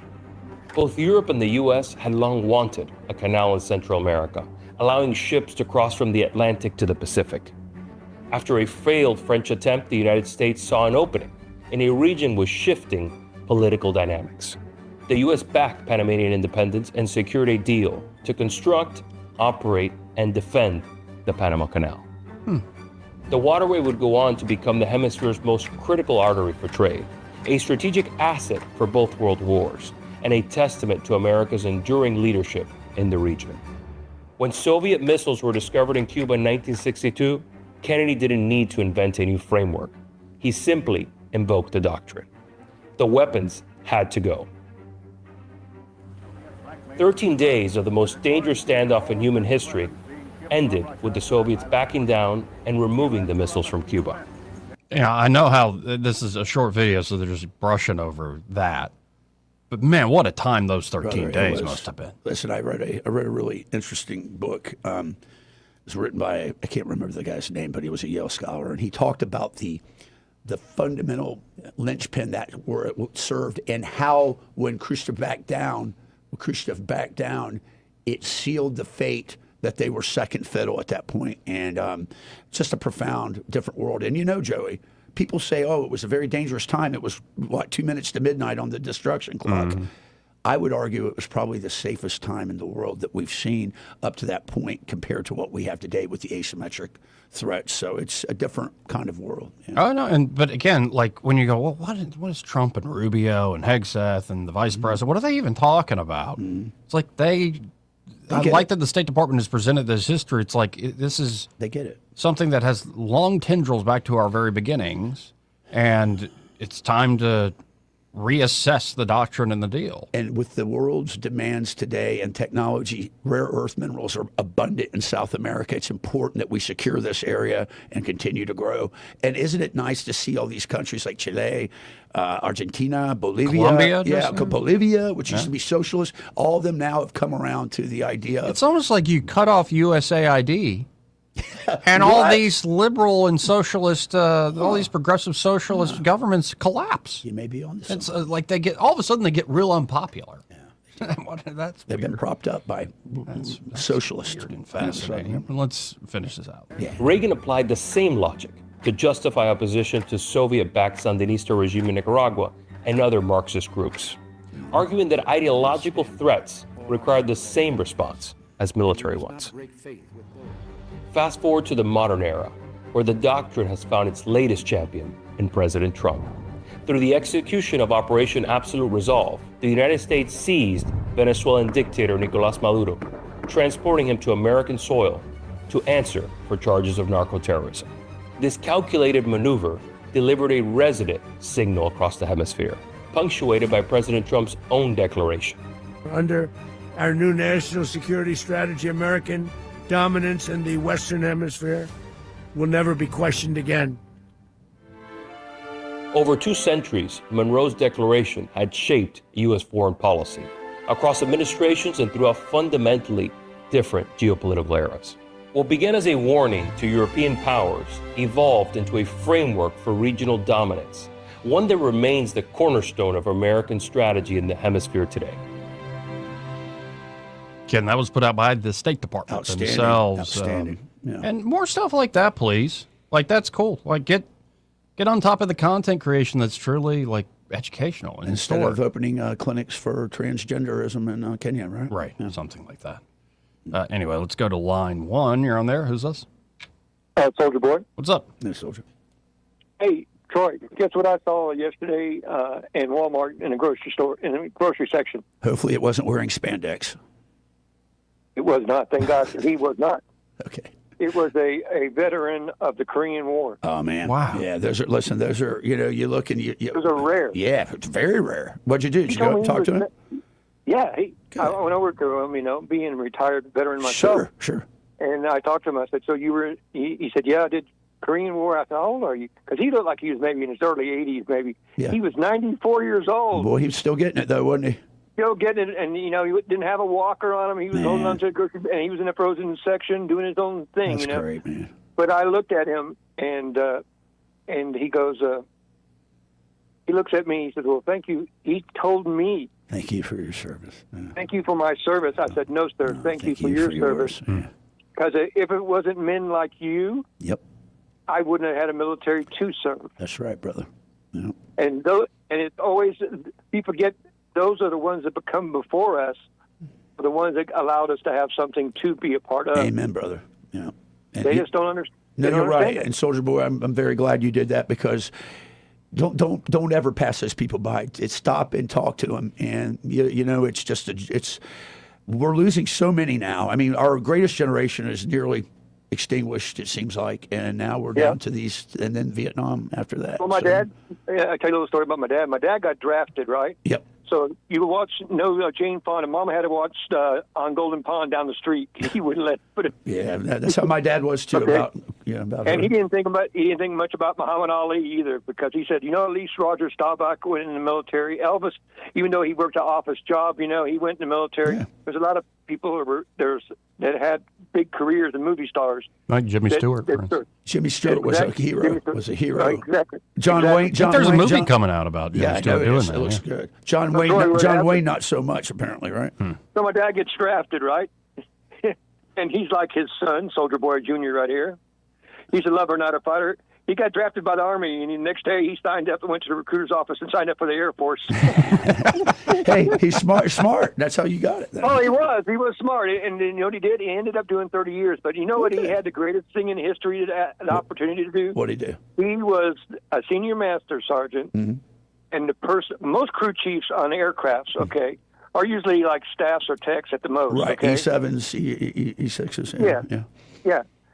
Dad was a senior master sergeant, okay? That's E8, and guess who he was a crew chief for? Have no idea. General Chappie James, the first black Air Force general. Very cool. Very cool story. Yeah. So we went to the NCO Academy. Everybody was telling these stories and everything, and I pulled out a picture, and I said, "Here's my dad." He goes, "That's Chappie James." I said, "No, that's my dad." You can't tell the difference. It's a great story. He would take him in the F4E. Yep. The F4E two-seater. Yep. And he would take him flying, and he used to ask him all the time, and he'd say, "Sergeant such, you want to go flying today?" He said, "I don't know." He says, "You're the crew chief. That plane should be tip-top." I guess he used him like a guinea pig, If you're not going to be safe to fly in it, I'll fly it. I work on it, I mean, it's absolutely. But do you hear that Iran, is it Iran? Yeah, Iran, they're flying F4s in the air? I have not heard them. I've not heard them breaking air right now. I've not. No, that I did not know. They had to cannibalize. They can't get parts for. Oh well, no, I know that, but I'm saying I thought that they have basically grounded their aircraft right now with what's going on, but I could be wrong. Well, a lot of stuff is like they did the ME-262s. Well, they got a lot of them in caves and underground. Yeah, no, it's not that. I'm just saying they have F5s. They got a bunch of garbage. Is what they got basically. F-14s, I think, were all effectively destroyed. So, Troy, what's going to happen next? I got to thinking about this, and I think Joey and I were going to talk some about it here a little bit later in the show. I'm going to read something. But right now, what's going on is brilliant on behalf of the Iranians, that they have 6,000 sailors and 552 ships basically stuck in place. And at some point, they're betting on the fact that we will tire. They'll be able to charge the fees to get them out of there because we've cut off their oil. Exactly. What was it, Joey? About almost $1 billion a day, basically, they're losing. 800. Billion. So the point I'm making is they've got to make up those proceeds from somewhere. And right now, they're moving the George Washington out of PACOM into the Middle East to relieve, I think, some of the sailors there. And I'm going to read about this in a minute. There's some. Did you hear about a couple of them trying to commit suicide? Well, yeah, I'm going to talk about that. I'm going to talk about that at the end of the show. Let me ask you a question. Do we have the manpower? Do we have the ships and the ability? China's starting to rumble over there with the Philippines. Of course they should. This is the perfect time for them to act out. But there's a lot going on. I don't think they will. And I'm going to say this. Do we have enough? Listen, I think it's over-exaggerated. I'm going to talk about it. I've talked to some people at PACOM, and we'll talk a little bit. I don't want to give away the thunder yet, so just stay tuned. Yeah, we'll get to hear in a little bit, Soldier Boy. All right, guys. All right, buddy. Thanks, man. 272-9228. On that front, let's lead up to what you're going to throw out there, the thunder, as you put it. The U.S. will be applying economic measures that have never been seen on Iran, according to Treasury Secretary Scott Bessent, saying, quote, "It will be a combination of economic isolation like the world has never seen before and the continued blockade in the Strait of Hormuz that will keep anything from going in or out of Iranian ports." His statement comes as U.S. Defense Secretary Pete Hegseth reportedly said late Thursday stateside that the U.S. military can keep a naval blockade of Iran going, quote-unquote, indefinitely. The Navy will rotate ships in and out as we have and will continue to, Hegseth told reporters. Media reports have said, and we'll get to this, that the U.S. aircraft carrier USS George Washington was headed to replace the USS Abraham Lincoln, which has been deployed for more than 250 days in the Middle East. Its deployment had been expected to end in May. The George Washington Strike Group departed Vietnam on August 12th, the Navy said. Hegseth also told reporters that Reports about poor conditions aboard the Lincoln, including food shortages, declining morale, and even attempts by sailors to jump overboard, were quote-unquote completely misrepresented. After Hegseth's comments, Representative Michael Levin, a Democrat from California, said on X that he had sent a letter to Hegseth and Acting Secretary of the Navy, Hung Cao, to express serious concerns about conditions aboard the Lincoln. So, actually, let's hit a break, and when we come back, I want to get into what you have to say, because it sounds like you're going to touch on that sort of stuff that's being talked about. What it's going to be. It's going to be right down the image of what's being portrayed. So, yeah. All right. Well, we got to hit this break. We'll be right back, folks, after this. Want to carry News Talk in your pocket? Download the News Talk 93.1 app from the App Store. Available on iPhone and Android. Never miss a moment. Download now. Tired of spending your weekends fighting weeds, patchy grass, and a mower that never starts? Mosley Lawn Pros is the solution. They handle residential and commercial lawn maintenance, landscaping, cleanups, and property care so you don't have to. They show up on time, do the job right, and leave your lawn looking sharp every time. Stop stressing over your yard and start loving it. When it comes to your lawn, call the crew your neighbors and local businesses trust. One call, one crew, problem solved. Mosley Lawn Pros, built on hard work, driven by quality. Find them today on Facebook or Google. I'm back to doing what I love and more, thanks to the Good Feet store. I suffered with plantar fasciitis for almost 20 years. I would try drugstore insoles and supports. If you suffered with plantar fasciitis, we know the search for pain relief can feel like a hopeless ordeal. I've been through surgeries, foot injections. I thought that foot pain was going to be with me for the rest of my life. At the Good Feet store, we hear stories every day of all kinds of cheap inserts, expensive shoes, and other failed remedies people have tried that just didn't work. I was trying all different things. Not a single one worked. And then I was driving past the Good Feet store, and I thought, why not? Give it a try. They wanted to make sure that they gave me the right arch support for my feet. Then it was like, okay, this is different. These make a difference. I'm so glad I met Good Feet. It changed my life. Don't lose hope. Give the Good Feet store a try. We're located at 7341 East Chase Parkway in the shops at East Chase. Now hiring. Finding great candidates to hire can be like, well, trying to find a needle in a haystack. Sure, you can post your job to some job board, but then all you can do is hope the right person comes along, which is why you should try ZipRecruiter for free at ZipRecruiter.com/radio.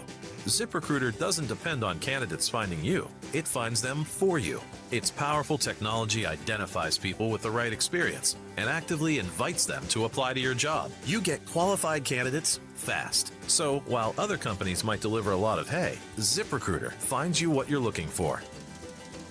The needle in the haystack. See why 4 out of 5 employers who post a job on ZipRecruiter get a quality candidate within the first day. ZipRecruiter, the smartest way to hire. And right now, you can try ZipRecruiter for free. That's right, free at ZipRecruiter.com/radio. That's ZipRecruiter.com/radio. ZipRecruiter.com/radio. ZipRecruiter. Are you tired of the mainstream media's biased reporting? Do you want to stay informed on the news that really matters to you? Look no further than 1819 News. At 1819 News, we bring you the latest in Alabama news, politics, sports, culture, and more. We've assembled a team of journalists with Alabama values dedicated to the truth and the truth alone.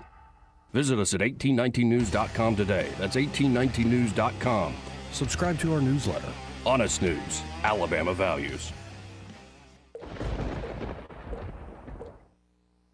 When the storm is over, that's when the real work begins. Maybe your roof survived, maybe it didn't. Before you assume everything is fine, have it inspected by someone you can trust. Capital City Roofing provides honest roof inspections and quality repairs without pressure or gimmicks. Just straightforward advice from experienced people who care about protecting your home. Call 334-277-3311 or visit CapitalCityRoofing.com. Roofs built right, relationships built to last. This is your roving reporter. Today I'm talking with a man from outer space. What's up, Earthling? I see you've landed your spacecraft over there in that field. That's right, man. My question is, why have you landed here on our planet? I came to see David Ernest. The asset preservationist? Yeah, man. I wanted to see if he would take a look at my portfolio for me. Well, before you make the trip over there, call him on his toll-free number, 833-596-7233. 833. And I understand those last 4 digits spell out the word safe. That is correct. Funny thing happened the last time I came to Earth. What was that? I went to the Walmart, man. Yes. And I accidentally went in the back door. How did that work out? Well, they stopped me and very gently told me that I needed to go around front and come in. And then what did you do? I said, cool, man.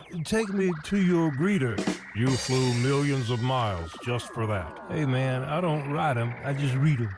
This hour of News and Views is brought to you by our good friends at Alabama Home Mortgage. Alabama Home Mortgage, 567-4223. Visit them on the web at myalabamahomemortgage.com. NMLS number 1586368, an equal housing lender. Rich Thomas Weather is brought to you by Wiley Sanders Truck Lines. Truckers, listen up. A $2,500 sign-on bonus only at Wiley Sanders Truck Lines. Work for a company that puts God and family first. 855-777-9785. Wiley Sanders Truck Lines. Rich Thomas Weather. Well, hi, everybody. The relentless August heat wave continues. Heat advisory will be in effect probably, I'm thinking, right on through the weekend, if not beyond. Daily heat indices in the 105 to 110 range, easy. Lots of sunshine. Highs actually in the upper 90s today, tomorrow, Sunday, and probably early next week at least. Nighttime lows will be in the upper 70s. And the daily rain chances are very small, but not zero. You know, sometimes we'll get lucky. The storms will be random, but few and far between. From the Blue Water Weather Center, this is Rich Thomas. When the heat hits to the river region, don't wait. If your AC quits, Hands Heating and Air offers same-day service, or your diagnostic charge is free with their Comfort a Day or you don't pay guarantee. Plus 24/7 service with no overtime charges. Trustworthy, accurate, immediate. Carrying your voice across the river region. News Talk 93.1 FM WACV.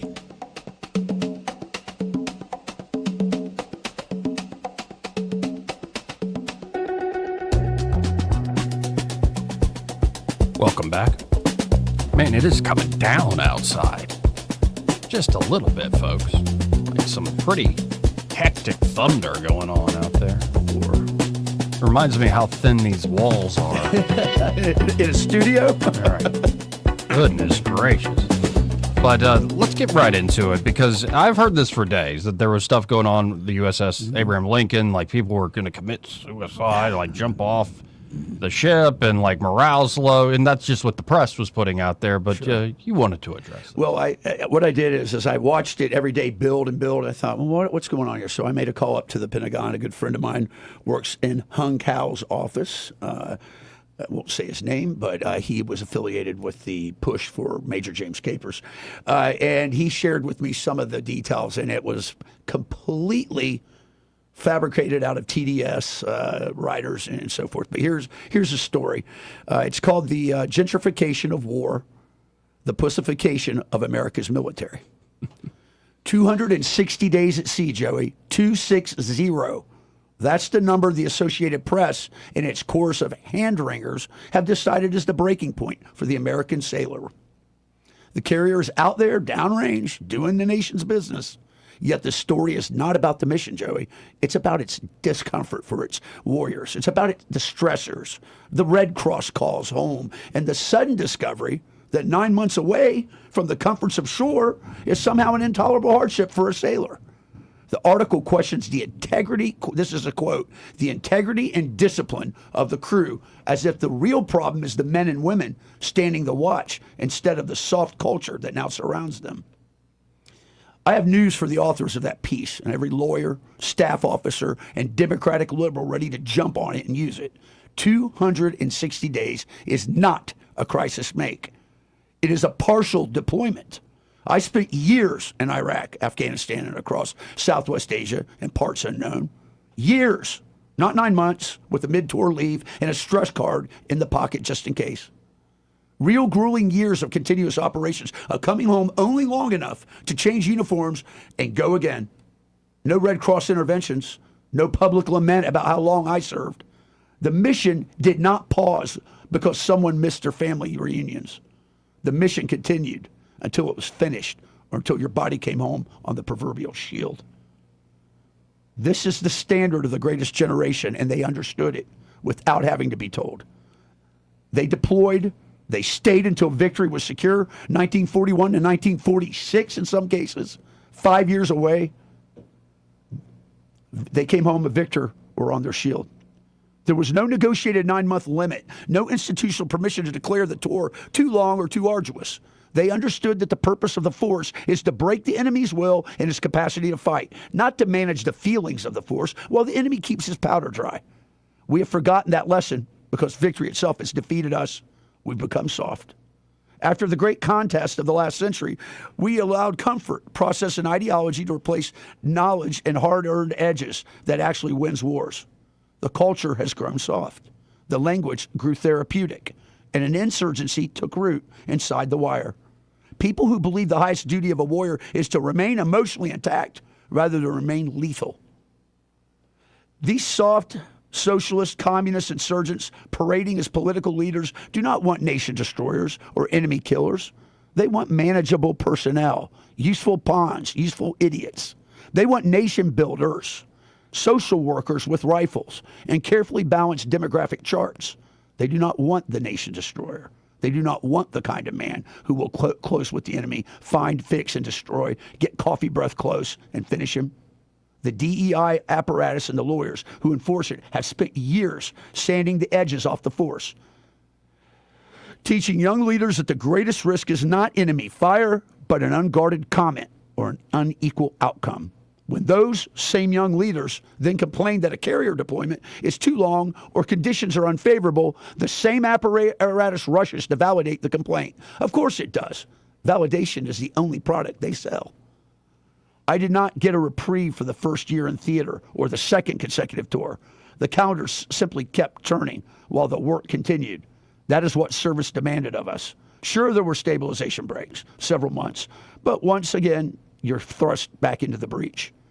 It is what service still demands of our warfighters if the United States intends to remain a superpower rather than a large, well-equipped therapy group. Sailors who cannot endure 260 days at sea without calling home for emotional support are not being failed by the Navy. They are revealing what the Navy has allowed itself to become. The stress cards are real. The Red Cross calls are real. The public sympathy for both is real. None of that changes the fact that the enemy does not care one iota about any of it. In fact, they're honing in on it and that sentiment, and they will exploit it in the press. The warrior ethos is not a lifestyle. It's not a the warrior ethos is not a lifestyle brand or a neatly presented product packaged to personal preferences. It is a decision to accept hardship, isolation, and violence as the price of keeping the rest of the country free to remain soft and fat. When that decision is replaced by processes, by grievances, and the endless inventory of feelings, the force loses the only quality that ever mattered: to find, fix, and close with the enemy and destroy it by ass-kicking violence if necessary on the objective. The greatest generation's very fiber was constructed on this premise. My generations of combat arms operators and soldiers lived in it for years at a stretch, and it cost most of us dearly. After all, I'm on my third marriage. The current generation is being taught that 9 months is a crisis, and that speaking the truth about it is somehow a failure of leadership, a failure for our force structure, or worse yet, a failure of our warrior culture and ethos. It is not. The failure is upstream. The failure is the institutional preference for comfort over competence, for equity, theater over lethality, and for the opinions of people who have never closed with an enemy over the hard-won knowledge of those who have. 260 days is not too long. It is the minimum price of remaining a free people and a prosperous republic. Anyone who cannot pay it should not be wearing the uniform. Anyone who spends more time documenting the hardship than executing their missions has already chosen the wrong profession. Come home a victor or come home on your shield. That is still the only standard that matters. Remember, everything else is white noise from people who have never intended to meet the challenge, never were meant for the fight, and never will protect our republic as she requires. Troy Carrico, folks, and find that on Substack. Yeah, and it's almost like a theme to today's show, like whether it's in education at the local university level or it's in even the United States military. I think you can extrapolate it all over, Joe. It's where we're at. Or just corruption in general across our bureaucracies. Yeah. It's a different story, ain't it? Yeah, it's like, I don't wish it. I definitely pray for peace, but even in the midst of war, it's like we aren't experiencing, as you said, what the greatest generation has experienced. Or what the Soldier Boy just mentioned, the Korean War veteran. Yeah. And, Vietnam was horrid as well. That's where you start to see the beginnings of the, let's say, the counter culture at that time. You got to wonder how much of that was just homegrown or not. Though there's always been a great American sort of anti-war peace tradition. Right. There long has been. As much as we just covered the history of like Teddy Roosevelt and all that, this so-called imperialist, there has long been sort of a agrarian even sensibility to peace and anti-war, and including some of the strongest, advocates for it were folks who served in World War One. Like World War One made everybody not because it was insane. It was a war to end all wars. It was a war to end all wars. And it was insane the way that one was fought in particular. But it just shows that it's not shocking. It's not shocking to me that that's going on within our armed forces. Sure. And even under Hegseth and Trump and stuff. So yeah, it's unfortunate. But the truth of the matter is this, Joey. It came down to a email that was sent home from one of the sailors saying, I'm losing it over here. I feel like sometimes I just want to jump off the boat. Well, they immediately gets to the Red Cross, and now everything's blown out of proportion, and there you have it. So goodness gracious. 272-9228. That's 334-272-9228. Before we go to the next story to show, indeed, how soft we might have become, this part of the program brought to you by Alabama Home Mortgage. And if you're looking for, help, if you're looking for help with your home, like you currently have one, and you want to, say, renovate it, you want to add to the property, do some upgrades, why not a great refinance deal with Alabama Home Mortgage? It's your money you built up in equity. In fact, there are a lot of homeowners sitting on a lot of equity, and they haven't really thought through how much they could actually tap into without really hurting themselves by any means. Really, really cool ways Alabama Home Mortgage can help you. And, of course, it doesn't have to be renovations. It could be debt problems, especially credit card debt. Or it could be issues with making sure your retirement fund, you're burning through faster than you thought with inflation. Sure. What if you want to shore that up for at least, say, another decade? They can get pretty creative with it there with you. And, maybe you just want to go on the dream vacation, a great refinance deal. And especially if you're a veteran, 100% cash refinance? It's crazy. It's the best deal going. Yeah, and they specialize with the VA mortgage there at Alabama Home Mortgage, and that includes home purchases. So whether you're a veteran or you're not, they can walk you through the home buying process, and all starts with pre-approval. Don't skip that step, and they'll walk with you every step of the way, all the way to closing day. So check out Alabama Home Mortgage, right now. At least start the conversation with them. You don't have to, pull the trigger tomorrow. At least get the conversation going so you get that confidence that you're working with some great folks there. Kim Williams and Madeline Cannon. 567-4223 is their number. That's 567-4223. Or you can apply online at myalabamahomemortgage.com. There is a difference in mortgage companies. Let Kim and Madeline prove that to you today. NMLS number 1586368, an equal housing lender. Now, just to show what's Fox Business was just covering. Sure. And it's just, especially from what you were just talking about, and the history lessons we did and all this stuff. Yeah. There's a big freak out over... What are we talking about here? A Mississippi student. Okay. Mm-hmm. High school, college. Well, and it's not just in Mississippi. Actually, it's an interior decorator. Okay. Who's Mississippi-based. Okay. Her name's Shelly Gates. Shelly Gates. Okay. Shelly Gates, and parents are paying this.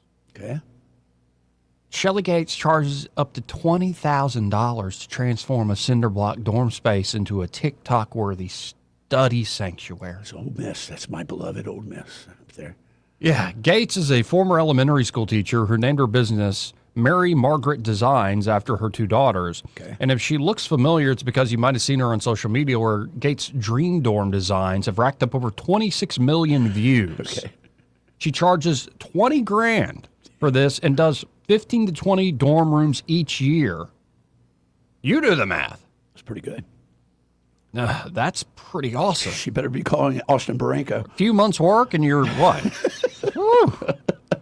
making half a mil, We're in essentially. our own business, buddy. Yeah, because I think 20 is probably just the general number out there. I'm that's sure the there's baseline, upcharges and all some. She's maybe over half a mil easy. Good. For what? Like a few months?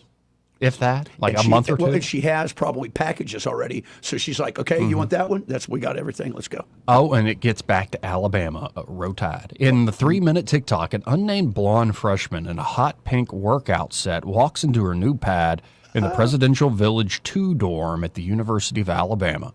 Yes, the same place that serves as a hotbed for Rush Talk, clearly in awe of her new swanked-out abode. The dorm room includes a cozy storage chair with a pink decorative rotary foam pillow, a handmade hot air balloon decoration, and custom-made wall art in a mix of cheery pinks, yellows, and blues. Nice. I have to say it. I mean, it's very. Pull a picture up. Let's take a look. It's very tasteful work, I suppose. Like, let me pull some of these up on the screen here. Like, I mean, I don't want to live in it. Like, I really don't, because, like, I'm a dude. You know, I like flowers, but that's about it. Like, give me warm mahogany. Give me like a cigar lounge. That's how I like. You know what I mean? Leather and some mahogany. Yeah. Cedar. Yeah. Yeah, dark earth tones. Yeah. Right. That's what we would do. Right. I want my cave. That's right. Let some light in here. That's the first thing a woman says. Let some light in here. I live in the dark. I operate in the dark. But here, let's share. This is from, of course, the New York Post. Who else is going to be showing this?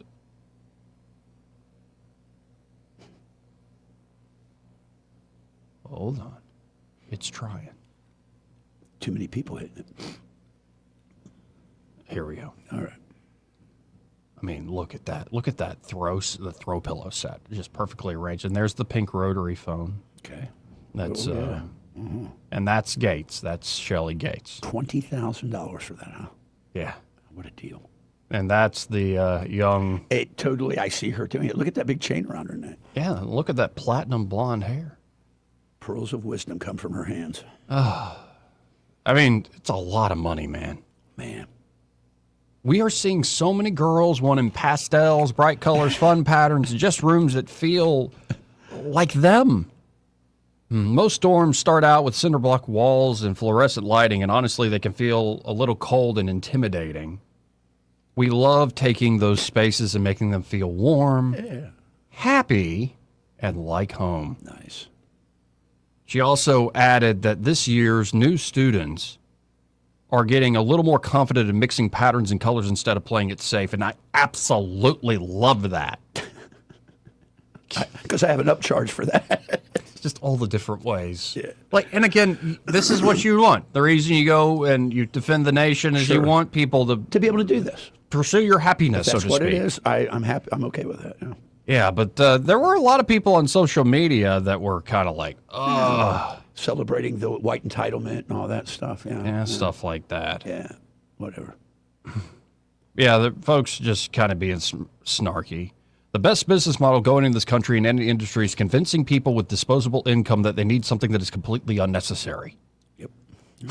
Well, that's hard to argue That's with. consumerism 101, man. If you aren't sending your kids to college with a used futon, a hamper, and a few posters, then you aren't preparing them for real life, another added. And maybe a refrigerator. Of course, some defended her lavish services. Heaven forbid should parents want to love and give the best they can for their child. Don't worry, she'll flunk out after first semester. It'll be okay. I don't know. Like, the college experience has become very much a real thing. Absolutely. You got to wonder. What's the value? Well, but also, let's just be blunt. There's a lot, and it's a Southern thing. It is. You know, there's so-called blue bloods in the North, so to speak. But There is. what's lasted in the South is it's like elite culture factories. And here's what I mean, is you get a lot of good-looking young men and women whose parents have done very well, and they are essentially, college is, yes, about getting an education and but it's also about networking. It's about building relationships. Finding that girl and joining a fraternity and having. And it's like they're all in the same schedule. They're all getting married and they're all having kids at about the same time. Then they divorce. And it's sort of this tight little cultural bubble. Again, I sound like I'm criticizing it. I get it. And it creates stability. That's what I love about the South. And you could say it's a little spoiled, and yes, I'm sure there are a few. Of course there are. Let's just say the expectations some of these ladies might have. I ain't meeting them. That's okay. You're not marrying them. Right. But, each their own. And there is, I think, this uniquely Southern culture of, like, you got a daughter, especially if you're not having as many kids. You don't have a lot of daughters. You have, like, one or two. Mm-hmm. Why not spoil them? Because what you hope is they not only get a good gig, but they find a husband where they have the same standard of living. That's right, or better. Right, that's the whole point of sending you to the University of Alabama or Auburn, is that you get the contacts to where you stay, well, how you want to be. Now, if you want to do that independent streak, go for it, girl. But, like, I don't know, all the people knocking it, I think they're knocking because they don't understand that it really is a real culture that has been maintained. I'm not of it, but I kind of look at it now and I go, respect. Yeah. Respect. I had a first sergeant used to say whenever there'd be a really good-looking woman or somebody coming, he goes, "But gentlemen, see that woman there? She's making a man, maybe two, miserable somewhere." Yeah, but it's a good kind of miserable. Yeah, because I'll tell you, fellas, you can be quite miserable when you're all alone, too. Anyway, this is true. We'll be right back. Want to carry News Talk in your pocket? Download the News Talk 93.1 app from the App Store. Available on iPhone and Android. Never miss a moment. Download now. Hi, I'm Carl Schmidt, naturopath and owner of the Herb Shop Wellness Center at 8161 Vaughan Road. With over 30 years experience in natural wellness, I've seen countless health fads come and go. A few years ago, we added a patented technology that actually activates your stem cells. It reverses the aging process at the cellular level. However, you do need proper hydration and targeted nutrition. At the Herb Shop, our advanced scanning and testing technology allows us to accurately assess your nutritional needs and get a customized plan for you. Come in today and see what the Herb Shop can do for you. Maybe you're doing well in sales, but you're ready for something bigger. At Blue Water Broadcasting, you'll help local businesses grow with customized marketing campaigns that combine the reach of 7 radio stations with powerful digital solutions. We're looking for someone who enjoys meeting people, earning their trust, and delivering results. If you're driven, professional, and ready to build a career, not just another sales job, we should talk. Visit BlueWaterBroadcasting.com and send me your resume today. Blue Water Broadcasting, local folks helping local business. This hour of news and views is brought to you by our good friends at Alabama Home Mortgage. Alabama Home Mortgage, 567-4223. Visit them on the web at myalabamahomemortgage.com. NMLS number 1586368, an equal housing lender. All the headlines the mainstream media won't touch. Your News Talk station. News Talk 93.1 FM WACV.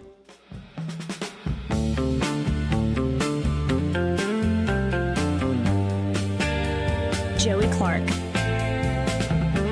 Welcome back. Let's go right to the phones and talk to Michael Cohen with Cohen's Electronics and Appliances. Hey, Michael, how you doing? I'm doing great. How are you? Oh, life is swell.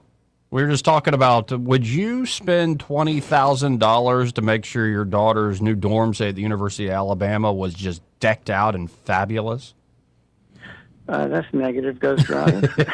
But they would have an 85-inch TV in there. Whew, that's a lot of money for a dorm room that you're going to use for a year. Not that I'm that old, but when I remember taking some courses at Huntington, and it was like $1,000 for the semester, and to spend $20,000 to accessorize a dorm room, I just, it does not compute. Yeah, sure. Goodness gracious. No, and I was just saying, I still have the man cave desire in me. So, like, give me rich earth tone, like mahogany and leather, and a big old TV and an amazing sound system. And I need a really, not just a fridge that keeps things cold, but the fridge needs to have an aesthetic to it as well. And, like, that's where I would go. If I had that sort of disposable income, I'd probably stop by Cohen's, is what I'm saying. Oh, that would be a wonderful way to spend your money. Well, and really, if somebody wants to like get in on this, it's not your daughter but your son, and you want your son to have the best dorm room, you could probably stop by Cohen's and get pretty much most of what you need. Wow, look there. Yeah. I mean, we got some cool refrigerators. We've got some nice ice machines because everybody knows a college kid is going to need a lot of ice for his cooler to keep his beer cold. We've got nice televisions. He could definitely have the coolest dorm room there. I'm not sure how much studying he would get done with a 115-inch That's awesome. unit on the wall, but you got to have your priorities. I'm watching documentaries, Dad. Like, learning. Yeah, that's what you're doing. Yeah, son, what is all this Pornhub stuff? It's bigger than life, Dad. That's great. If you're going to do that, use a much smaller screen. Yeah. That's right. False expectations. False expectations. Man. Oh, gross.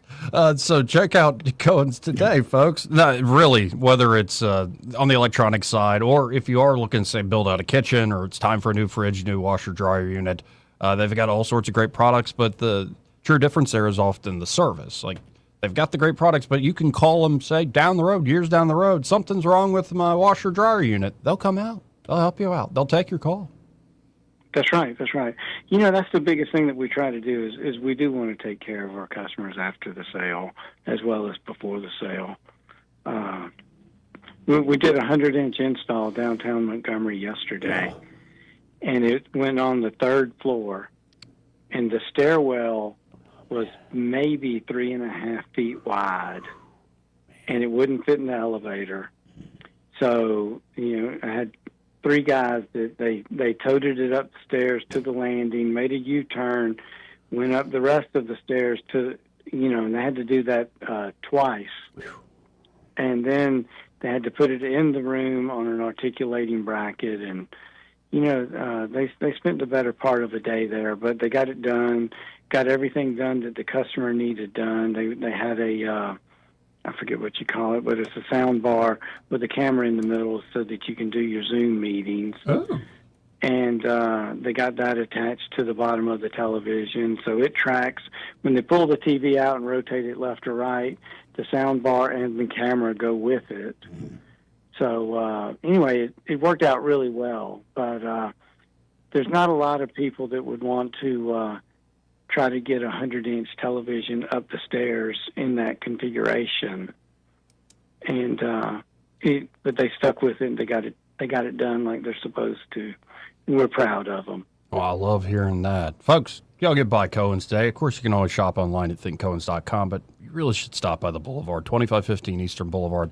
Here in Montgomery, they're open 9 to 6 Monday through Friday, 9 to 4 on Saturdays. And find Michael and be like, hey, I heard you on that radio show with that Joey Clark fella. And Troy Carrico was there that day. Yeah, look at that. We had a little Troy day and an Eddie day this week. That's right. That's right. Even Steven.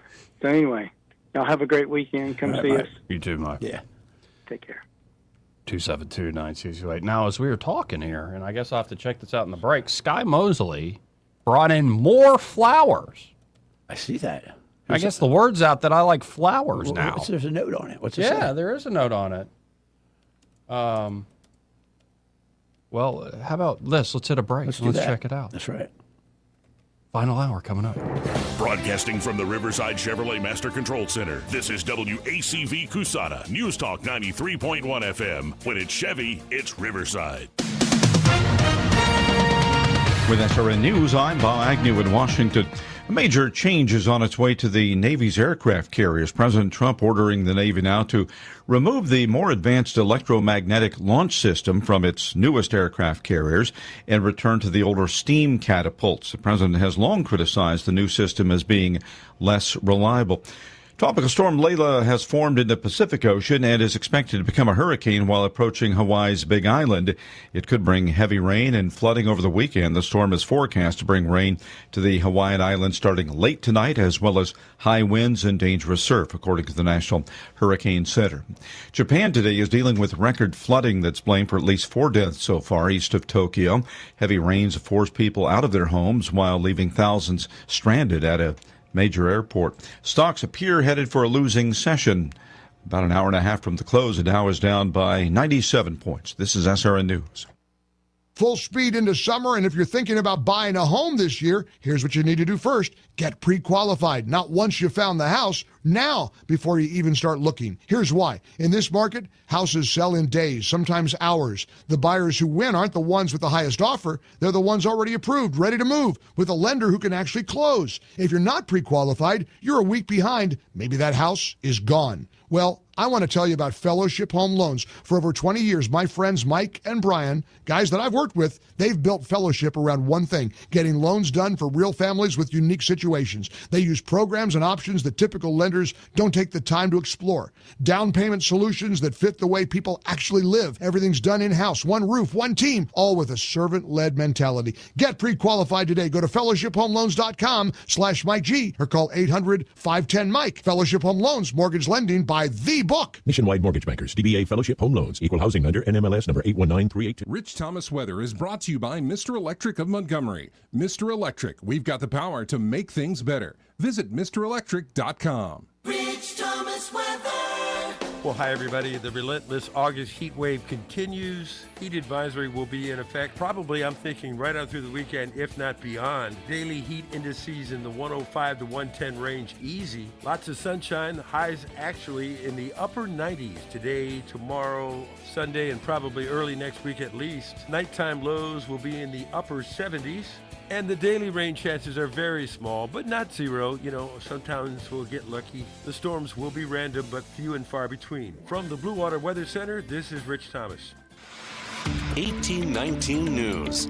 Troy University is now under criticism from the Foundation for Individual Rights and Expression, or FIRE. This is due to their treatment of a professor who expressed concern over a state program. FIRE is calling on the Troy University officials to rescind the punishment they issued against a math professor, Micah Swartz, after he wrote a letter to the state legislature about the Alabama Numeracy Act. Swartz was disciplined for unprofessional conduct for using the Troy University letterhead to communicate his concerns over the program. They say that using the letterhead gave official capacity to Swartz's complaint in representing the university. The legal defense director at FIRE, Zach Greenberg, defends Swartz for exercising his First Amendment rights as a private citizen regardless of that letterhead, and said that in the letter, Swartz did not imply that he was speaking for the university. FIRE contends that academics do not surrender their First Amendment rights just because they choose to work at a state school. He says that Troy is setting a chilling precedent of censorship and less government accountability across the state. I'll be back with more Alabama stories after this. Mark your calendar for November 6th. The Albert Patterson Gala returns to the Barber Motorsports Museum featuring United States Senator Tommy Tuberville. We've sold out 2 years running and tables are already filling for 2026. If you believe in a thriving Alabama built on truth, courage, and accountability, this is your night. Don't miss your chance. Visit 1819news.com/gala. That's 1819news.com/gala to get your table today. A police-involved shooting occurred this past Thursday at UAB St. Vincent's Hospital in Birmingham. An officer was called to an area by a security guard after a man had assaulted a McDonald's employee. Pursuit of that suspect led to the parking deck at UAB, where the officer then deployed a taser, and the suspect tried to gain control of that taser from the officer. That's when the officer pulled his gun and fired. I'm Andrea Tice. For more news affecting Alabamians, go to 1819news.com. And while you're there, subscribe to the daily newsletter. This hour of News and Views is brought to you by our good friends at Cole Plumbing, 279-8919. Cole Plumbing is number one in the number two business. You don't have to dig a hole. They have proprietary pipelining technology. Ask them about their tankless water heaters. Remember, when you have trouble with your bowl, call on Cole. Beyond the Forecast with Chief Meteorologist Shane Butler. Growing up in Elmore County. I grew up here. I lived here as a kid. I experienced the weather here. So I have knowledge that goes way back. You know, I experienced my first tornado as a kid. I was probably about 11 years old and eclectic. Writing that out and experiencing that really gave me the passion about weather. We made it through it, and it gave me an experience that I'll carry in a lifetime. Shane Butler, part of the Action 8 Weather Team, your weather authority. Trust is the number one reason why a patient chooses a healthcare provider. Adams Drugs has been your trusted healthcare provider since 1962 and has been voted the number one pharmacy in the River region for many years. We strive each and every day to provide you the level of healthcare you have come to expect from Adams Drugs. The employees at Adams Drugs take pride in developing relationships with their patients, from making sure your prescriptions are filled correctly to getting to know you and your family's needs and following up on any questions you may have. Adams Drugs employees deliver top-notch service. We ask you to visit us at any of our locations in Montgomery, Prattville, Wetumpka, Millbrook, and Pine Level Marbury and give us a chance to earn your business. You can find us at adamsdrugs.net for the location that is nearest to you. Adams Drugs is your local, independently owned Health Mart pharmacy. Health Mart, taking the time to listen and care. We get this question all the time. Do you handle that? Buying or selling a home? Yes. Commercial? Yes. Land or investments? Absolutely. Hannah and Eddie Realty Group. One team. Every real estate move. 334-322-0662. The views and opinions of the following program are solely those of the host and other contributors. These do not necessarily represent those of Liberty Acquisitions 825, Blue Water Broadcasting, its management, staff, or any advertisers.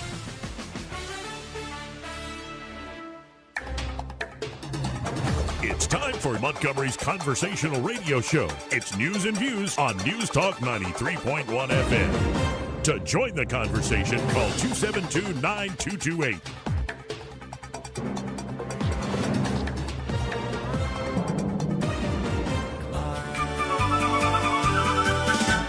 Joey Clark.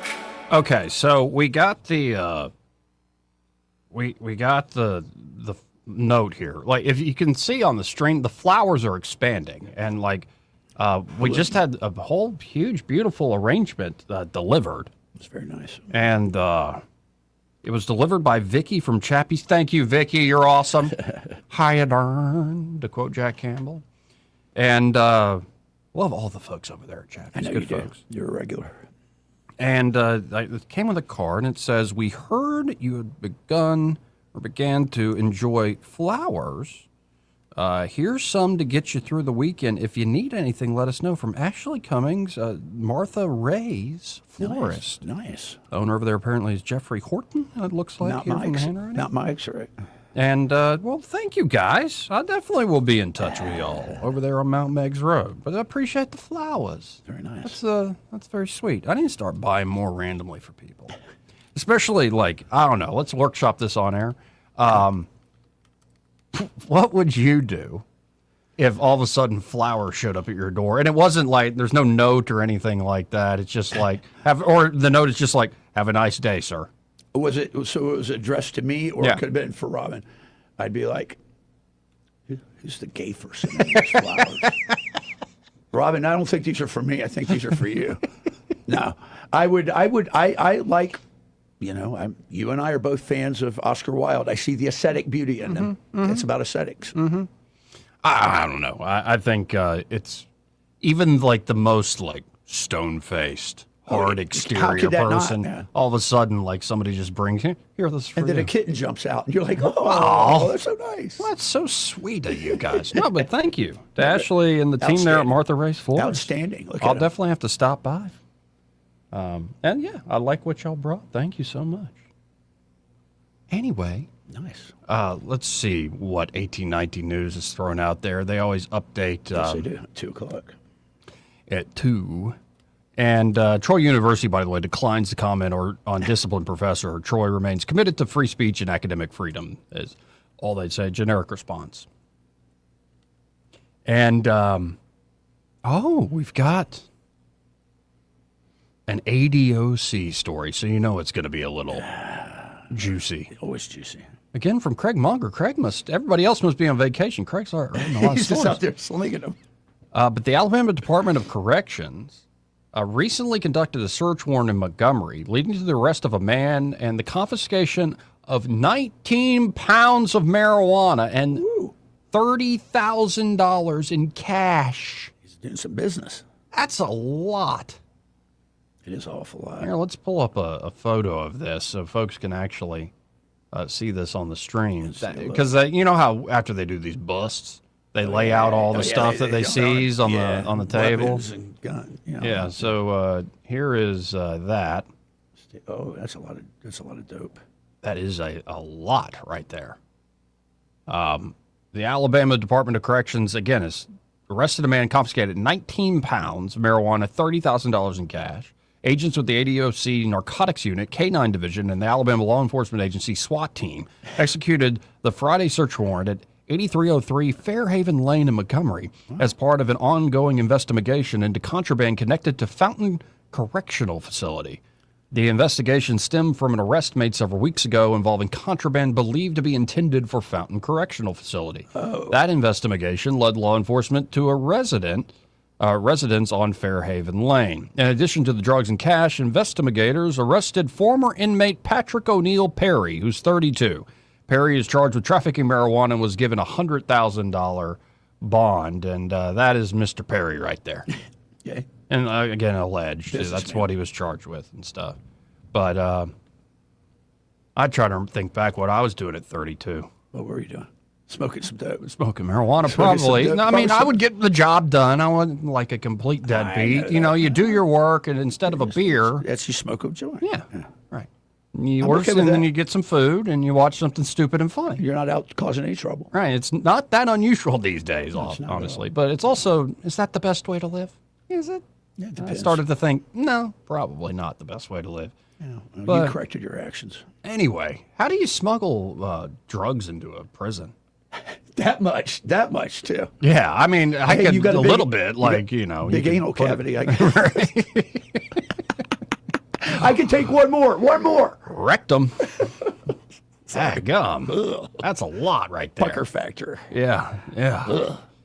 Anyway, 272-9228. How do you feel about these flock cameras? Oh man, I'm listen. You know what in my mind I see. You remember the guy that was cutting off the boots? He was dressed in like in England, the boots on cars. You remember? Yeah. He was like in a cape, and he had on. I want to see people climbing poles like that and just destroying crap. So Ernie Yarborough, he was on. You ever met Michael Yaffe? I've not, but I met Ernie. And Yaffe's up there in kind of the Hunts Vegas area. Yep, Or right. Chattanooga. I don't know where exactly at, but I like Yaffe. But Yarborough was on that show, and he said, imagine if Joe Biden had flock cameras during COVID. It would have been an absolute nightmare. Oh, yeah, not a joke, man.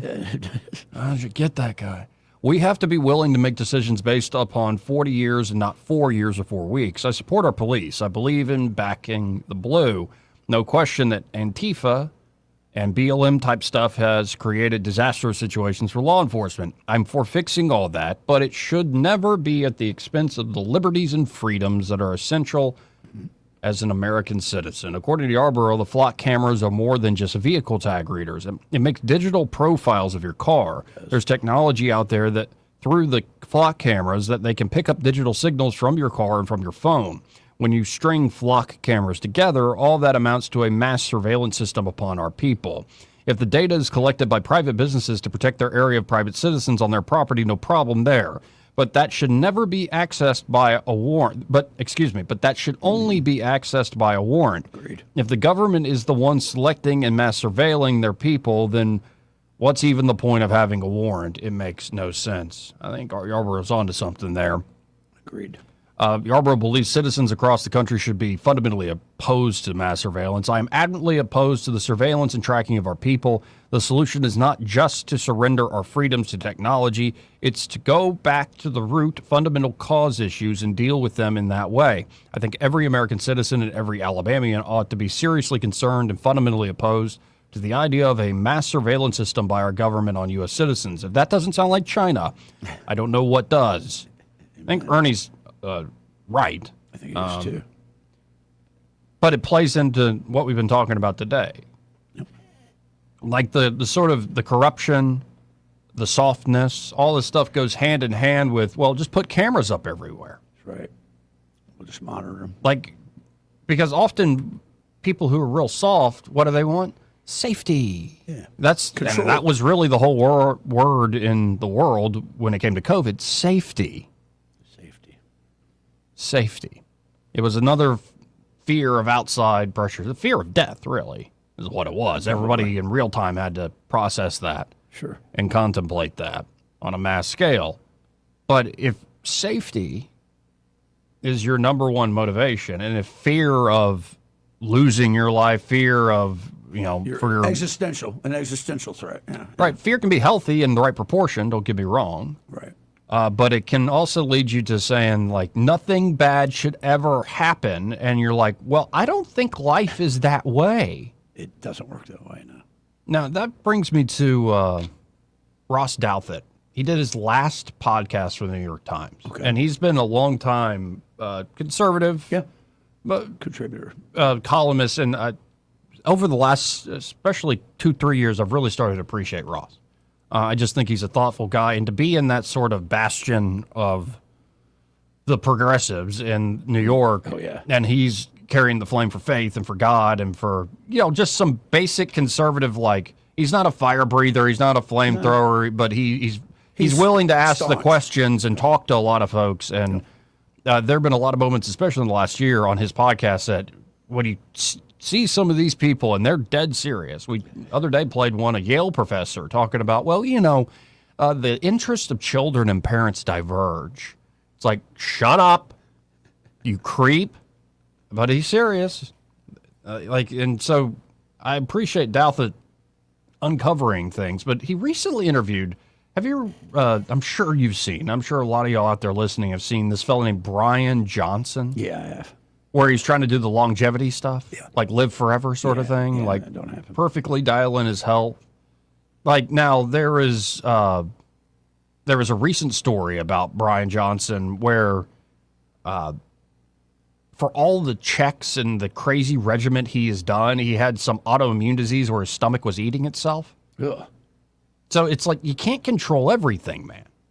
You can't control everything. So, Ross Douthat brought this up with two different guests, not just with Brian Johnson. This was his very last podcast for the Times. I think he's joining 60 Minutes, where it might make 60 Minutes actually watchable if Douthat's the one doing in-depth interviews. All right. But somebody mashed up this answer from Brian Johnson, the futurist tech bro who's doing everything, every little regiment in order to live forever and to have essentially eternal life, fountain of youth sort of stuff. But somebody mashed that up with a podcast Douthat did several months ago. You were here, I think we covered it. Which one was Ben Sass. Oh, yes. Where he was taking certain drugs for this cancer he had that have his face essentially look leprous. I remember. And scarred. And so somebody mashed up the answer that Brian Johnson gives, essentially about control and over-controlling and death, compared that to Ben Sass, both on the same show. Okay. So it gets to the heart of, I think, what's troubling the culture, is that there are too many folks that are taking the route of Brian Johnson. They think if we just come up with a better mousetrap, we just get more material innovations and material gain and store up our treasures here on Earth. Sure, that's all there is. Then life will eventually hit such a point where we can give up control, and the machines that we build will do it for us and take care of us. What could possibly go wrong? Like we're children of the machine. The machine, the ghost in the machine. Well, that's fundamentally opposed to what Ben Sass was throwing down, and I think what a lot of the great parts of the Western tradition would say when it comes to safety and liberty and the question of life and death. Well, let's listen in so you get more of a sense of it. This starts with Brian Johnson, the guy who's trying to live forever. The greatest truth is an uncompromising, never-ending, non-qualified yes to existence. Good. But what if the message of that and the reason that it has stayed with you is that your current life is lived in an everyday, constant quest for what? Control. You've given, I mean, this is your project is about controlling the body. What if the psychedelic was trying to tell you that the uncompromising yes to existence also includes accepting not only suffering, but death, and not pretending that you're going to micromanage your way through it? Isn't that a possible interpretation? Before he answers. Yeah. Heck of a question, Ross. That he's trying to point spot to the on. spiritual. Yeah. I think what's going to happen is AI has built autonomous self-driving cars, self-driving software. We will have autonomous health. Our health, whether we eventually we'll have little nanobots running through our bloodstream, making corrections to genes. You won't have to have. You can let go at that point. You just have to hang on a little while. We are inevitably headed towards that, where it will be autonomous. It will happen at speeds and scales which are beyond our capacities. Now, I don't know when this is going to happen, but it is inevitable to happen if we hang out as a species and we continue to have an orderly society. And in that moment, everything changes. But yes, this is you have to roll with my thought experiments. You do have to accept a few basic premises on the speed of technological development, on what we're actually capable of. But yes, I believe we're walking toward autonomous health. Right, you have to accept the premise that eventually we can have this kind of control without having the downsides of obsessive control. And in that moment, you release control. Yeah, you let go. I have to. It's a job to do this now, but eventually it won't become. And to be clear, Don't Die is friendly towards Christians and Muslims and Jews and every religion. Don't Die does not say anybody is wrong. And being a Christian, great. We're both in agreement. Neither you nor I want to die right now. Respectfully, Brian.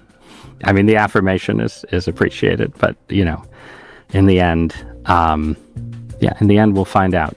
Brian Johnson, thank you for joining me. So, him trying to say, look, doesn't everybody agree with that whole thing? Don't die? Well, it sounds like you're clinging, man. Sure you are. And you're saying that at the end of the day, I'm God, I'm not, but eventually we'll create technologies that are essentially will live forever. The whole thing that's missing is the soul, and just the soul part of it. And Douthit is definitely pushing him on this, like, come on, dude. This is not going to end well for you. Yeah. And if society goes in this direction, it's not going to end well for all us. And look at that guy, Brian Johnson. That's what you get if you're trying to. Right. Where's the life? You look ugly. Well, and he asked him a profound existential question about facing, could you admit, is part of that yes to life, yes to existence, is embracing suffering and even embracing death in the right circumstances? Like, say, laying your life down for your friends. No greater love hath he. Right. And his answer was, well, eventually we'll have little nanobots and things like, what is going on? What in the wild world of sports is going on here? Not good things. Anyway, now listen to Douthit having this similar conversation with Ben Sasse, former Nebraska senator, president of the University of Florida, just given this crazy cancer diagnosis. As he's speaking here, you can see the side effect of the medication he's taking for the cancer. I remember. He's got lesions and just open flesh on his face. And but this is, I think, a man who's actually saying yes to existence. Thank you for having me. Do you think you're ready to die? Do you feel ready? I don't feel ready, but to whom would I go? I have confidence that when Jesus says to the disciples, he didn't want to be identified as the Messiah yet. Keep these crowds away. Don't tell about the water into wine miracle at the feast. How amazing is it that Jesus' first miracle is a big ass party? Let's drink more together. But he says, you can't keep the children from me. And we're told that we get to approach the Almighty. We get to approach the divine and call him Daddy, Abba Father. That's pretty glorious. And I know that that's what I need. Ben, sorry. Happy to get him to open up a can of Pansy. You got me at the end. Got me. Ben Sass, thank you for joining me. Thanks for having me. And Man. right now, I think that's one way you can describe the modern dilemma, is what that Brian Johnson guy was saying and what Ben Sass just reminded folks of. That's right. And it shows up in big ways and small ways all throughout life. It's like this want of safety all the time. We'll just come up with a better mousetrap to make sure we have safety all the time. But it's gotten to the point now where it's people really think, instead of embracing and having true faith, hope, and charity towards God the Father, they can build their own digital God, so to speak, their own AI God. We can materially summon this thing that'll take care of us and our deepest longings. And it's just, whew. Yeah. It's not going to end well if that's the direction we choose. No. Now, if you ask the average person, like intellectually, yeah, they might agree more with Ben Sass. But when the crap hits the fan, like during COVID, how many folks are sounding more like Johnson? Yeah, a lot. AI is the savior. It is the Antichrist. Yep. 272-9228. 334-272-9228. We got to hit a break. Be right back after this. Want to carry News Talk in your pocket? Download the News Talk 93.1 app from the App Store. Available on iPhone and Android. Never miss a moment. Download now. This is your roving reporter. Today I'm talking with a prospector. That's right, man. I'm prospecting for gold. You dig? No, but it looks like you do. And you know the first thing I'm going to do when I strike it rich? What's that? I'm going to hire David Ernest to be my money man. You mean everyone's favorite asset preservationist? That is correct, man. I'm going to call him up at 833-596-7233. 833-596-SAFE. You know, I've heard a lot of the good things about David Ernest. You know, he's the best money man around with over 40 years of experience. Experience is necessary, especially when you're digging for gold. That's right, man. And I can see that you don't have very much experience. What do you mean, man? Well, you have the little plastic bucket and shovel like a kid would take to the beach. Yeah, man. Well, I want to start out small and then kind of pace myself up until I strike it rich. Well, maybe you should call David Ernest first. You think he's got a shovel? Never know till you ask. I dig, man. Do you suffer every time you try to wear good-looking shoes, but you don't want to wear ugly shoes just because they're comfortable? The Good Feet store wants to help you wear heels, boots, and dress shoes again in comfort. We're located at 7341 East Chase Parkway in the shops at East Chase. Now hiring. For too long, Alabama's statewide news companies have shamed us for our conservative Christian values. Alabama deserves a news company that cherishes our culture, a company that isn't bought and paid for by the powers that be. 1819 News is that company. Run by Alabamians for Alabamians, 1819 News celebrates what is good and beautiful about our state, while exposing those who work against our values in secret. Just go to 1819news.com to learn more. Subscribe to our newsletter. That's 1819news.com. This hour of News and Views is brought to you by our good friends at Cole Plumbing, 279-8919. Cole Plumbing is number one in the number two business. You don't have to dig a hole. They have proprietary pipelining technology. Ask them about their tankless water heaters. Remember, when you have trouble with your bowl, call on Cole. We get Montgomery talking 24 hours a day. The River Region's most trusted voice. News Talk 93.1 FM WACV.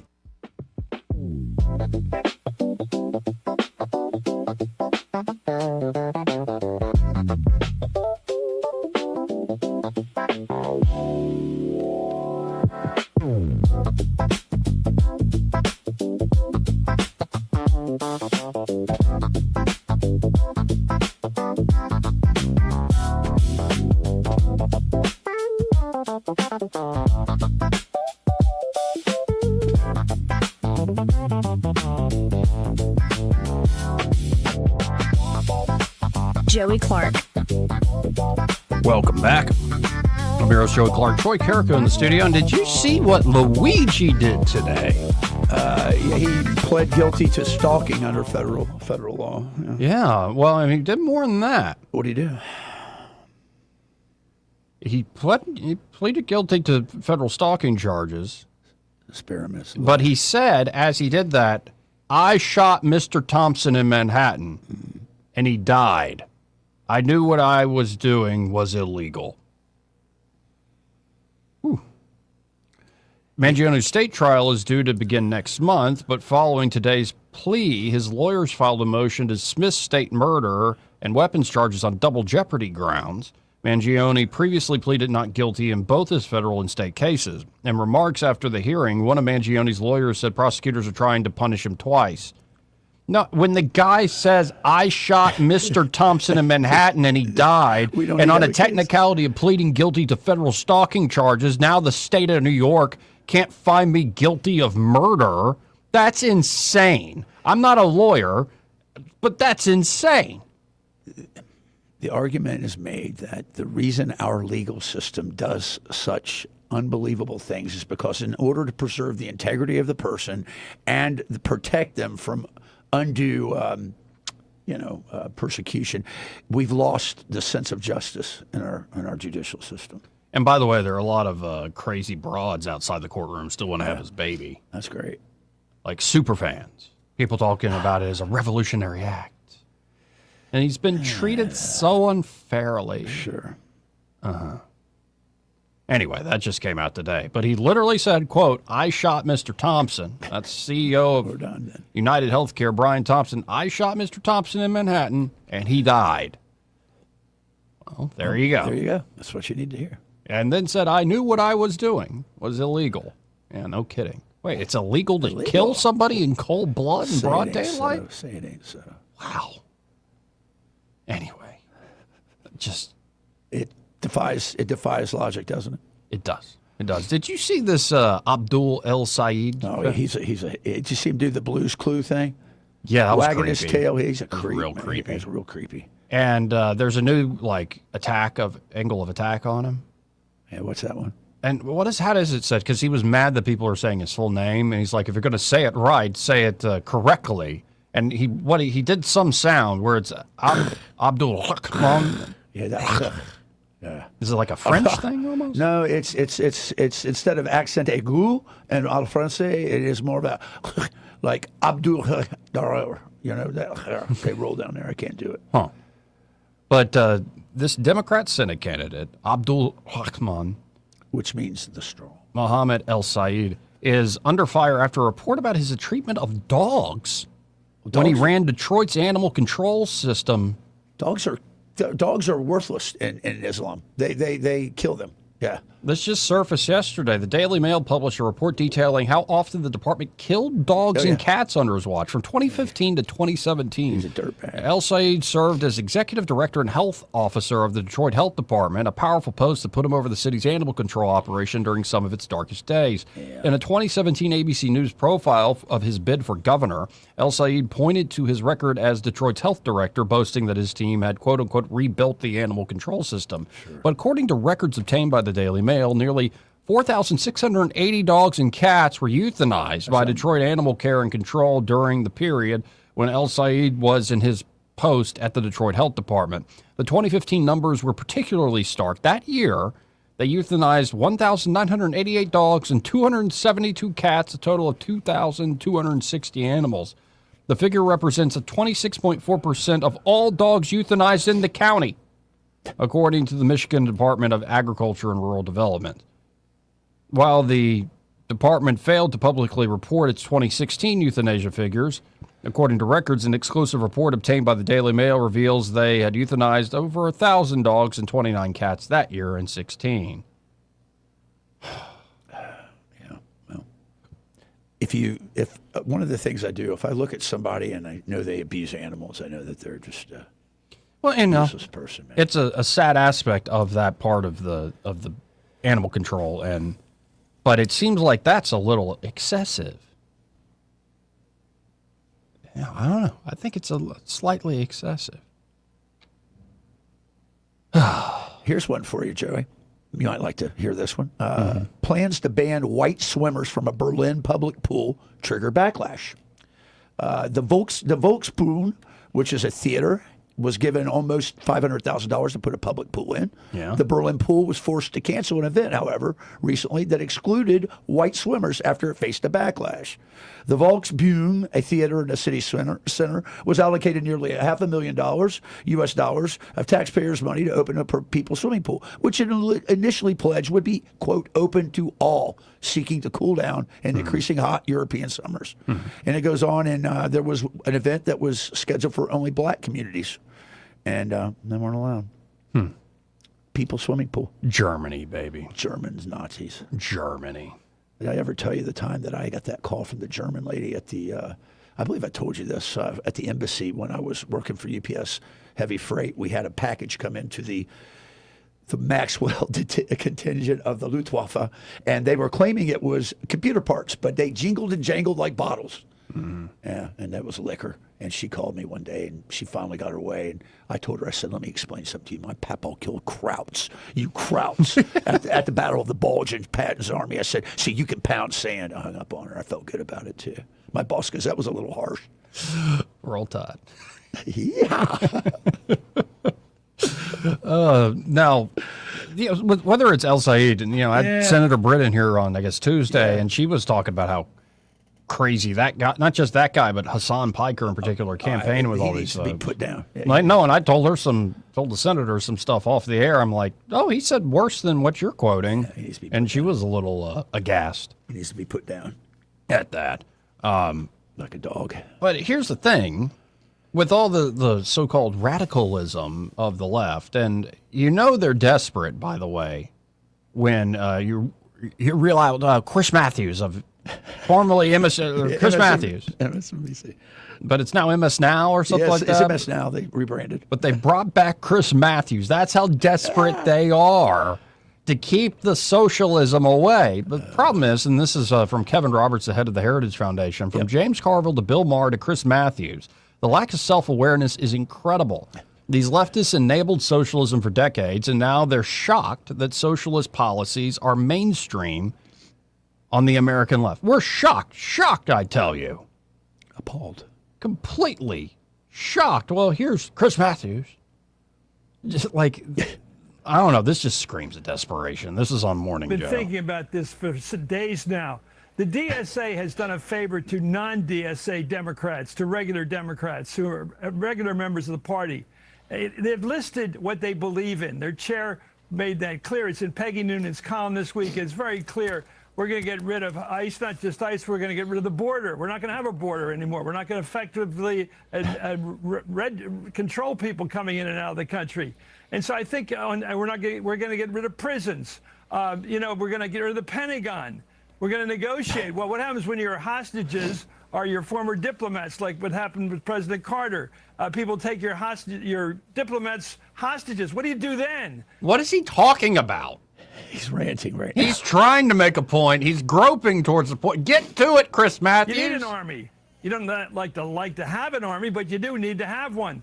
All these positions can be denied by any regular Democrat. All you have to do is go out there and say, thank you, DSA, for telling us what you believe in. I don't believe in that stuff. And discriminate, because you can't follow AOC. I like AOC generally, but she came out and said, we're just a big tent party. Well, the problem with the big tent defense is every Democrat has to defend all this crap coming from the left. They've got to say, I believe in all this crazy stuff, and that makes me a Democrat. You've got to say, no, I'm not a member of the DSA, and here's why, and make it very clear. So it's going to require politicians to be good politicians and say, here's where I stand. Right. This is what I'm a regular Democrat. I'm for labor unions. I'm for opportunity for everybody. I'm for civil rights. I'm for all the things I believe in as a Democrat, but I'm not with this crowd. And I think that's going to be a line that has to be drawn by Democrats, because I'm telling you, the last 6 weeks of this election is going to be an attack on El Sayed and the DSA in New York and the Mamdani, and it's all going to come out and blame every Democrat for everything the DSA is doing. I don't believe in the DSA plan. I don't believe in their checklist of what they believe in. I'll say so. But running for office is going to require that, I think, before the election. It's a little desperate. No, he's throwing daggers. Yeah, and really, he says, "Oh, we disagree with abolishing the Senate or the Pentagon." It's like, well, duh. Like, everybody knows that's over the top. Even the DSA members know that's over the top. That's probably why they included it, to have that big splash. It's supposed to be ridiculous. But the problem is, and it allows Democrats, actually, and this might be the gift, like Chris Matthews isn't lying. No. The gift is we'll say some really radical crap, then y'all can distance yourself from the really radical stuff.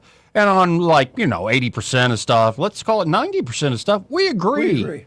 Yeah. It's at 10%, though. Right. And so y'all pretend to be the moderates by denying us, I think while we'll continue to provide the infrastructure and the energy, especially in the new media environment. I think there's collusion. I definitely think there's collusion to that plan. Yeah. Yep. Yeah, just a little bit. Now, on this issue of socialism, it's almost like the vice president's been listening to my monologues. Or maybe I've been listening too much to him. Or, maybe it's like we're just seeing the same thing. I've been saying for a while, socialism's crazy. I don't like El-Sayed, I don't like Mondami, I don't like AOC, all this stuff. It's just, let's not go there. But if you don't actually solve issues, especially big ones that have gone by the wayside for a long time. Yep. Instead, you play the game of the other side sucks more than us, or aren't you ideologically pure in some way? Right. You're going to lose, and you're going to allow real problems to be used by the socialists to get into power. And then they're not going to solve the problems either. They'll probably make it worse and do all the socialism stuff. But that's how they usually get their hooks in, is that the party that should be the opposition is not actually solving problems and instead is having purity test or is trying to say, well, we're less of a sinner than the other party. And that can only work for so long when you don't actually solve problems. So here is the Vice President of the United States. This is J.D. Vance talking about socialism and, what it takes to actually reach young people. Talking about the $20 burrito, for instance. Are we just going to look down our noses at the kid with the $20 burrito problems, or are we actually going to address real problems? That's a good question. Let's look at what the Vice President has to say. Our response to socialism, which is a dangerous and destructive ideology, it's been tried in the past and failed. Our response to that can't be just to ignore the economic concerns that I think are feeding this rising interest in socialism.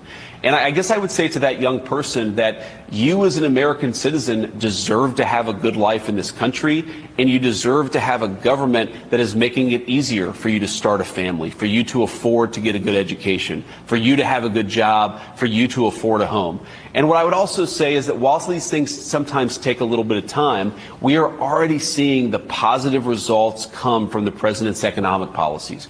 We're seeing trillions of dollars of new investment into this country, which means good middle-class jobs for young people, middle-income people all across our country. We're seeing housing prices finally stabilize. They doubled during the Biden administration. They have finally kind of flatlined during the first year and a half of the Trump administration. We also want to get interest rates down, of course, so that young people can afford a home.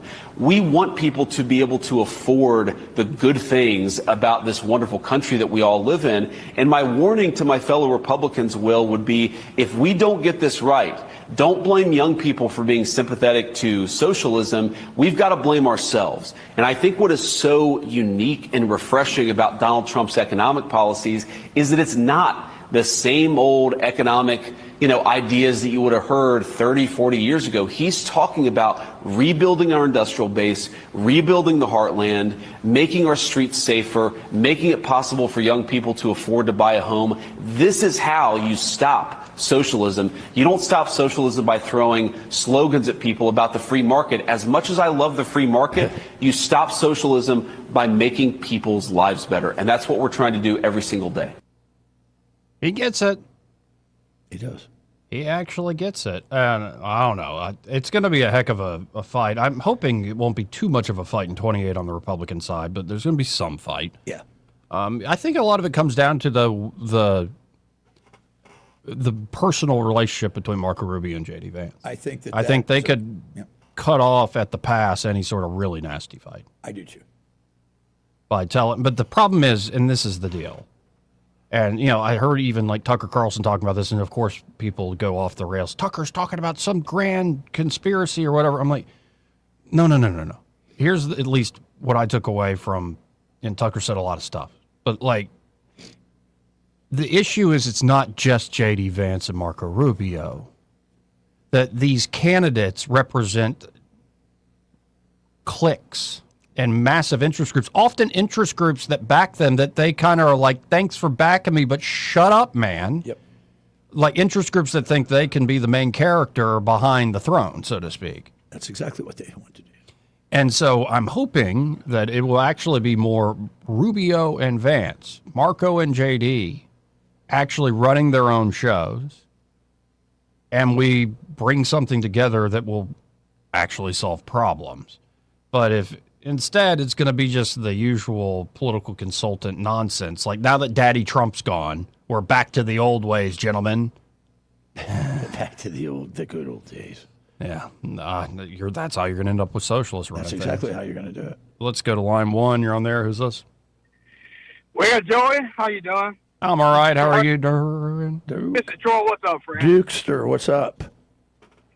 Well, I'm sitting and listening to Vance there. Who was talking to he was talking to kids, right? Kids, y'all say? No. I don't think it was He was kids. talking to Will Kane on Fox News. Yeah. A group of young folks, y'all say young people. Most of y'all are young folks you're talking to, right? He was talking about young folks entertaining more, say, socialist things in the polling that are seeing. Right, well, he's telling them come on back home to the other side with us. Kind of like he's saying to them, we're doing a better job over here because Trump got the economy jumping. Didn't I hear something about the economy was jumping in good shape or something like that? No, he said it takes time, and yeah, the economy is showing good signs of this actual big change in the Republican approach to economics. Okay. And most of that clip was him critiquing the Republican, say, orthodoxy that wants to go back to, genuflecting in front of St. Ronald Reagan and Milton Friedman while, people don't have opportunity, they can't afford things. Like, I think Vance gets it. The problem with all this, Duke, and we had this conversation the other day, is that Rome isn't built in a day. No. And when you do these big changes, they're going to promise. And if you're looking for massive changes in a year or two, when the problems it took decades to build, it's just not going to happen. So there's going to be a lot of spin from both sides. Here's why I got a problem with that, though. Mm-hmm. These people not focused on doing a damn thing for all the citizens, us. Hell, my stuff's still high, man. You're talking about telling the kids, give it a little time, this and that, the thing gonna get better for y'all, but we need help right now. We need help with our Wait. and all this stuff. And what? Go ahead. You're making an ageist argument? Like yesterday, you're being racist towards Native Americans, and now what you're doing is saying he just doesn't care about us old people anymore. What in the world, Duke? Us middle class folks and poor people and Just Are what I'm you- saying. are All you- I've heard over 24 hours, last 24 hours was that Trump trying to get his damn name put back on the Kennedy Center. I've been gone for a week, and now you're playing the victim card? This man talking about What's wrong with you, Duke? This man tried to put his name back on the damn Kennedy Center, y'all. He did. No, he did. It's gonna be called. They voted on it. I didn't do it. The board voted on it. It's gonna be called Trump Plaza. I love it. At the Kennedy Still Center. high there. Gas still high. Food still high. Everything feels still damn high. So he's worried about putting his name back on the building, y'all. He's going to die soon. He wants to have a legacy. Vance gonna come over here and tell us. J.D. Vance is talking about 2028. He ain't talking about what his boss is currently doing. He need to shut up to that time coming and tell us what he's gonna do right now. Duke, I can help the working class. Our great farmers, our great steel workers, our great ship builders. They build ships. Do you know they still do that? We need to build more ships to beat China. I can do all that, Duke. And I can also put my name on the Kennedy Center, but this time it's going to be Trump Plaza at the Kennedy Center, not the Trump Kennedy Center. It'll be Trump Plaza at the Kennedy Center. Now, Trump, you've been getting out of hand lately here. You want your name on everything. Why you want your name on everything? Because, look, I'm a genius. I'm like a very smart person. You've been hanging out with, what's that guy's name? P. Diddy too much or something. I don't know. P. Diddy like to be in a room full of baby all this stuff. Hey, what do you think? Hey, Duke, Duke, your name everywhere. You got your name Duke, everywhere. I got a What's question for you. If you were a UPS driver and you had a pallet full of baby oil for there, what would you think? You'd be like, man, what's going on here? Yeah, it's strange, though. There's strange things going on there, yeah. Huh. Yeah. A pallet of baby oil. I love it. Wait, you were accusing me of doing dirty, nasty stuff with P. Diddy, with baby oil? Look, I kicked him out of Mar-a-Lago. I never even let him in. That wasn't a good example, but I just think about people. That was a great example. I'm speaking about people who like variety of things, and you like a variety of names all over the damn world with your name on there, So that's what I was talking about. I heard the World Cup's going to be the Donald Trump Invitational next time. Yeah. Well, actually, Trump, to get Tuberville, to get the backing of Trump, Tuberville's had to make this backroom deal. Yeah. You notice they put Joe Reed's name back on the Acadome? Yeah. That's going to be short-lived because it's going to be the Donald J. Trump Acadome. I just thought about this before you took it right out of my head. That's great. I just thought about that, Joey. I said, that would be a little Trump so much. He have his Trump name. Goodness. And I told you I love the blacks. I want black jobs. You got to say it right. You got to say it right. The black. The blacks, I love them, and we're going to have black jobs, and this is why I'm putting my name on the Acadome, because I love education, too. Historically black colleges and universities. The black college, yeah. That's great. Anyway. I appreciate the call, Duke. I got to run. See you. We'll be right back. Yes. Want to carry News Talk in your pocket? Download the News Talk 93.1 app from the App Store. Available on iPhone and Android. Never miss a moment. Download now. When it comes to your mortgage, who you work with matters. And this is one decision where local makes all the difference. Don't fall victim to flashy mailers, spam calls, or 1-800-lenders who don't even know your name, much less your neighborhood. Those lenders are often sitting in some faraway state, reading from a script and chasing volume, not relationships. A local lender understands the market you live in, or should I say that we live in.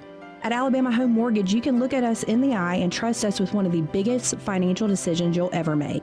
Local lenders don't disappear after closing day. Our reputation is built right here, one family at a time. So before you pick up the phone and call a stranger, remember us, Kim Williams and Madeline Cannon at Alabama Home Mortgage. You deserve guidance from someone who knows the community because they're a part of it. Give us a call at Alabama Home Mortgage today at 334-567-4223 or visit us online at myalabamahomemortgage.com. That's Alabama Home Mortgage, because there is a difference in mortgage companies. NMLS 1586368, Equal Housing Lender. Hi, I'm Carl Schmidt, naturopath and owner of the Herb Shop Wellness Center at 8161 Bowen Road. You know, with over 30 years experience in natural wellness, I've seen countless health fads come and go. A few years ago, we added a patented technology that actually activates your stem cells. It reverses the aging process at the cellular level. However, you do need proper hydration and targeted nutrition. At the Herb Shop, our advanced scanning and testing technology allows us to accurately assess your nutritional needs and get a customized plan for you. Come in today and see what the Herb Shop can do for you. Lots of places can expose you to identity theft, but that's why LifeLock monitors hundreds of millions of data points a second for threats to your identity, which is way more than anyone can do on their own. If they find anything suspicious, like new loans or changes in your financial accounts, they'll alert you right away, all through text, phone, email, or the LifeLock app. Get the alerts that can make all the difference. Save up to 30% off your first year with the promo code BECK. LifeLock.com, 800-LifeLock, 1-800-LifeLock, or LifeLock.com. Use the promo code BECK at LifeLock.com. If you're tired of average meals and rush dining, come see us. Epicure and Jack's Tavern offers wet-aged steaks cut in-house, scratch-made lunches, unbeatable beer buckets, and unforgettable dinners. This is food made with pride and served with heart. We invite you to come visit soon at 2060 Downing Street in Millbrook. Epicure and Jack's Tavern. You'll taste the difference. This hour of News and Views is brought to you by our good friends at Cole Plumbing, 279-8919. Cole Plumbing is number one in the number two business. You don't have to dig a hole. They have proprietary pipelining technology. Ask them about their tankless water heaters. Remember, when you have trouble with your bowl, call on Cole. If it concerns your community, you'll hear about it on News Talk 93.1. News Talk 93.1 FM WACV.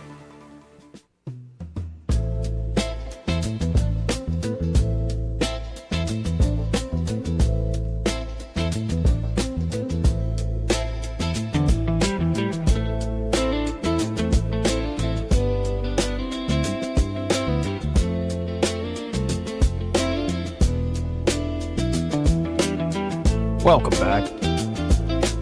This part of the program brought to you by Prattville Carpet. Now, Ray Bowles, we were talking about moving people into dorms and stuff. right. He's actually moving his daughter into a dorm. That's what I thought he was doing up there, man. And, of course, if you're looking, though, for just a great company that can help you with any sort of resurface job, do carpet, of course, or they can even cut you an area rug. But ceramic tiles, so to lay down in the bathroom or new backsplash in the kitchen. They have also luxury vinyl plank. Looks like traditional hardwood, but it's a little more forgiving. And like literally, it's softer. And like you can spill stuff on, it's not as... But of course, if you want to do the traditional hardwood, they can help you there too. Essentially, you just need to call them up. 285-8117, and they'll come out and do a free in-home measurement of the space you want to resurface. You pick out the product you want, and they get the job done just that simple. Again, that's 285-8117, and be sure to tell those fine folks there at Prattville Carpet that Joey and Troy, those fellas on the radio, sent you. So did we learn anything today? A couple of things. Let's see. Number one, don't use letterhead if you're a professor. I think that's just, I'm not disputing that it could infringe on some freedom to speak, but it just sets a dangerous precedent for the rest of the university. We learned that it's getting nasty out there. I thought that was a sound effect you put on. It's thunder, baby. Thunder rolling out there. Well, we kind of learned that right now I think everybody's on vacation, dude. Yeah, it's been quiet. And I don't mean that in terms of necessarily number of calls even. I mean that in terms of, the news. Yeah, it's just... The news cycle is pretty stale right now. Yeah, it's pretty stale. There's not too much going on. And I think that we also found out, and I found out firsthand, that the rumors on the Abraham Lincoln are a little bit exaggerated. Yeah, a little exaggerated. It shows how soft we're becoming, even in the military.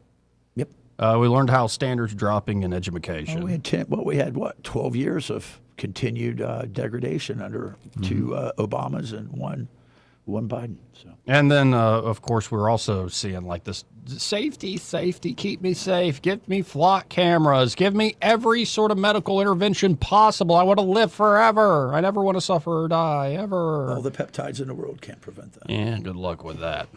And by the way, I do wonder what are the things that we are currently taking today that we're going to look back and go, we should not have been putting that into our bodies. I think microplastics is a big one. They talked about how a bottle of water will degrade in your car in the heat and how you're ingesting it, and it's not good.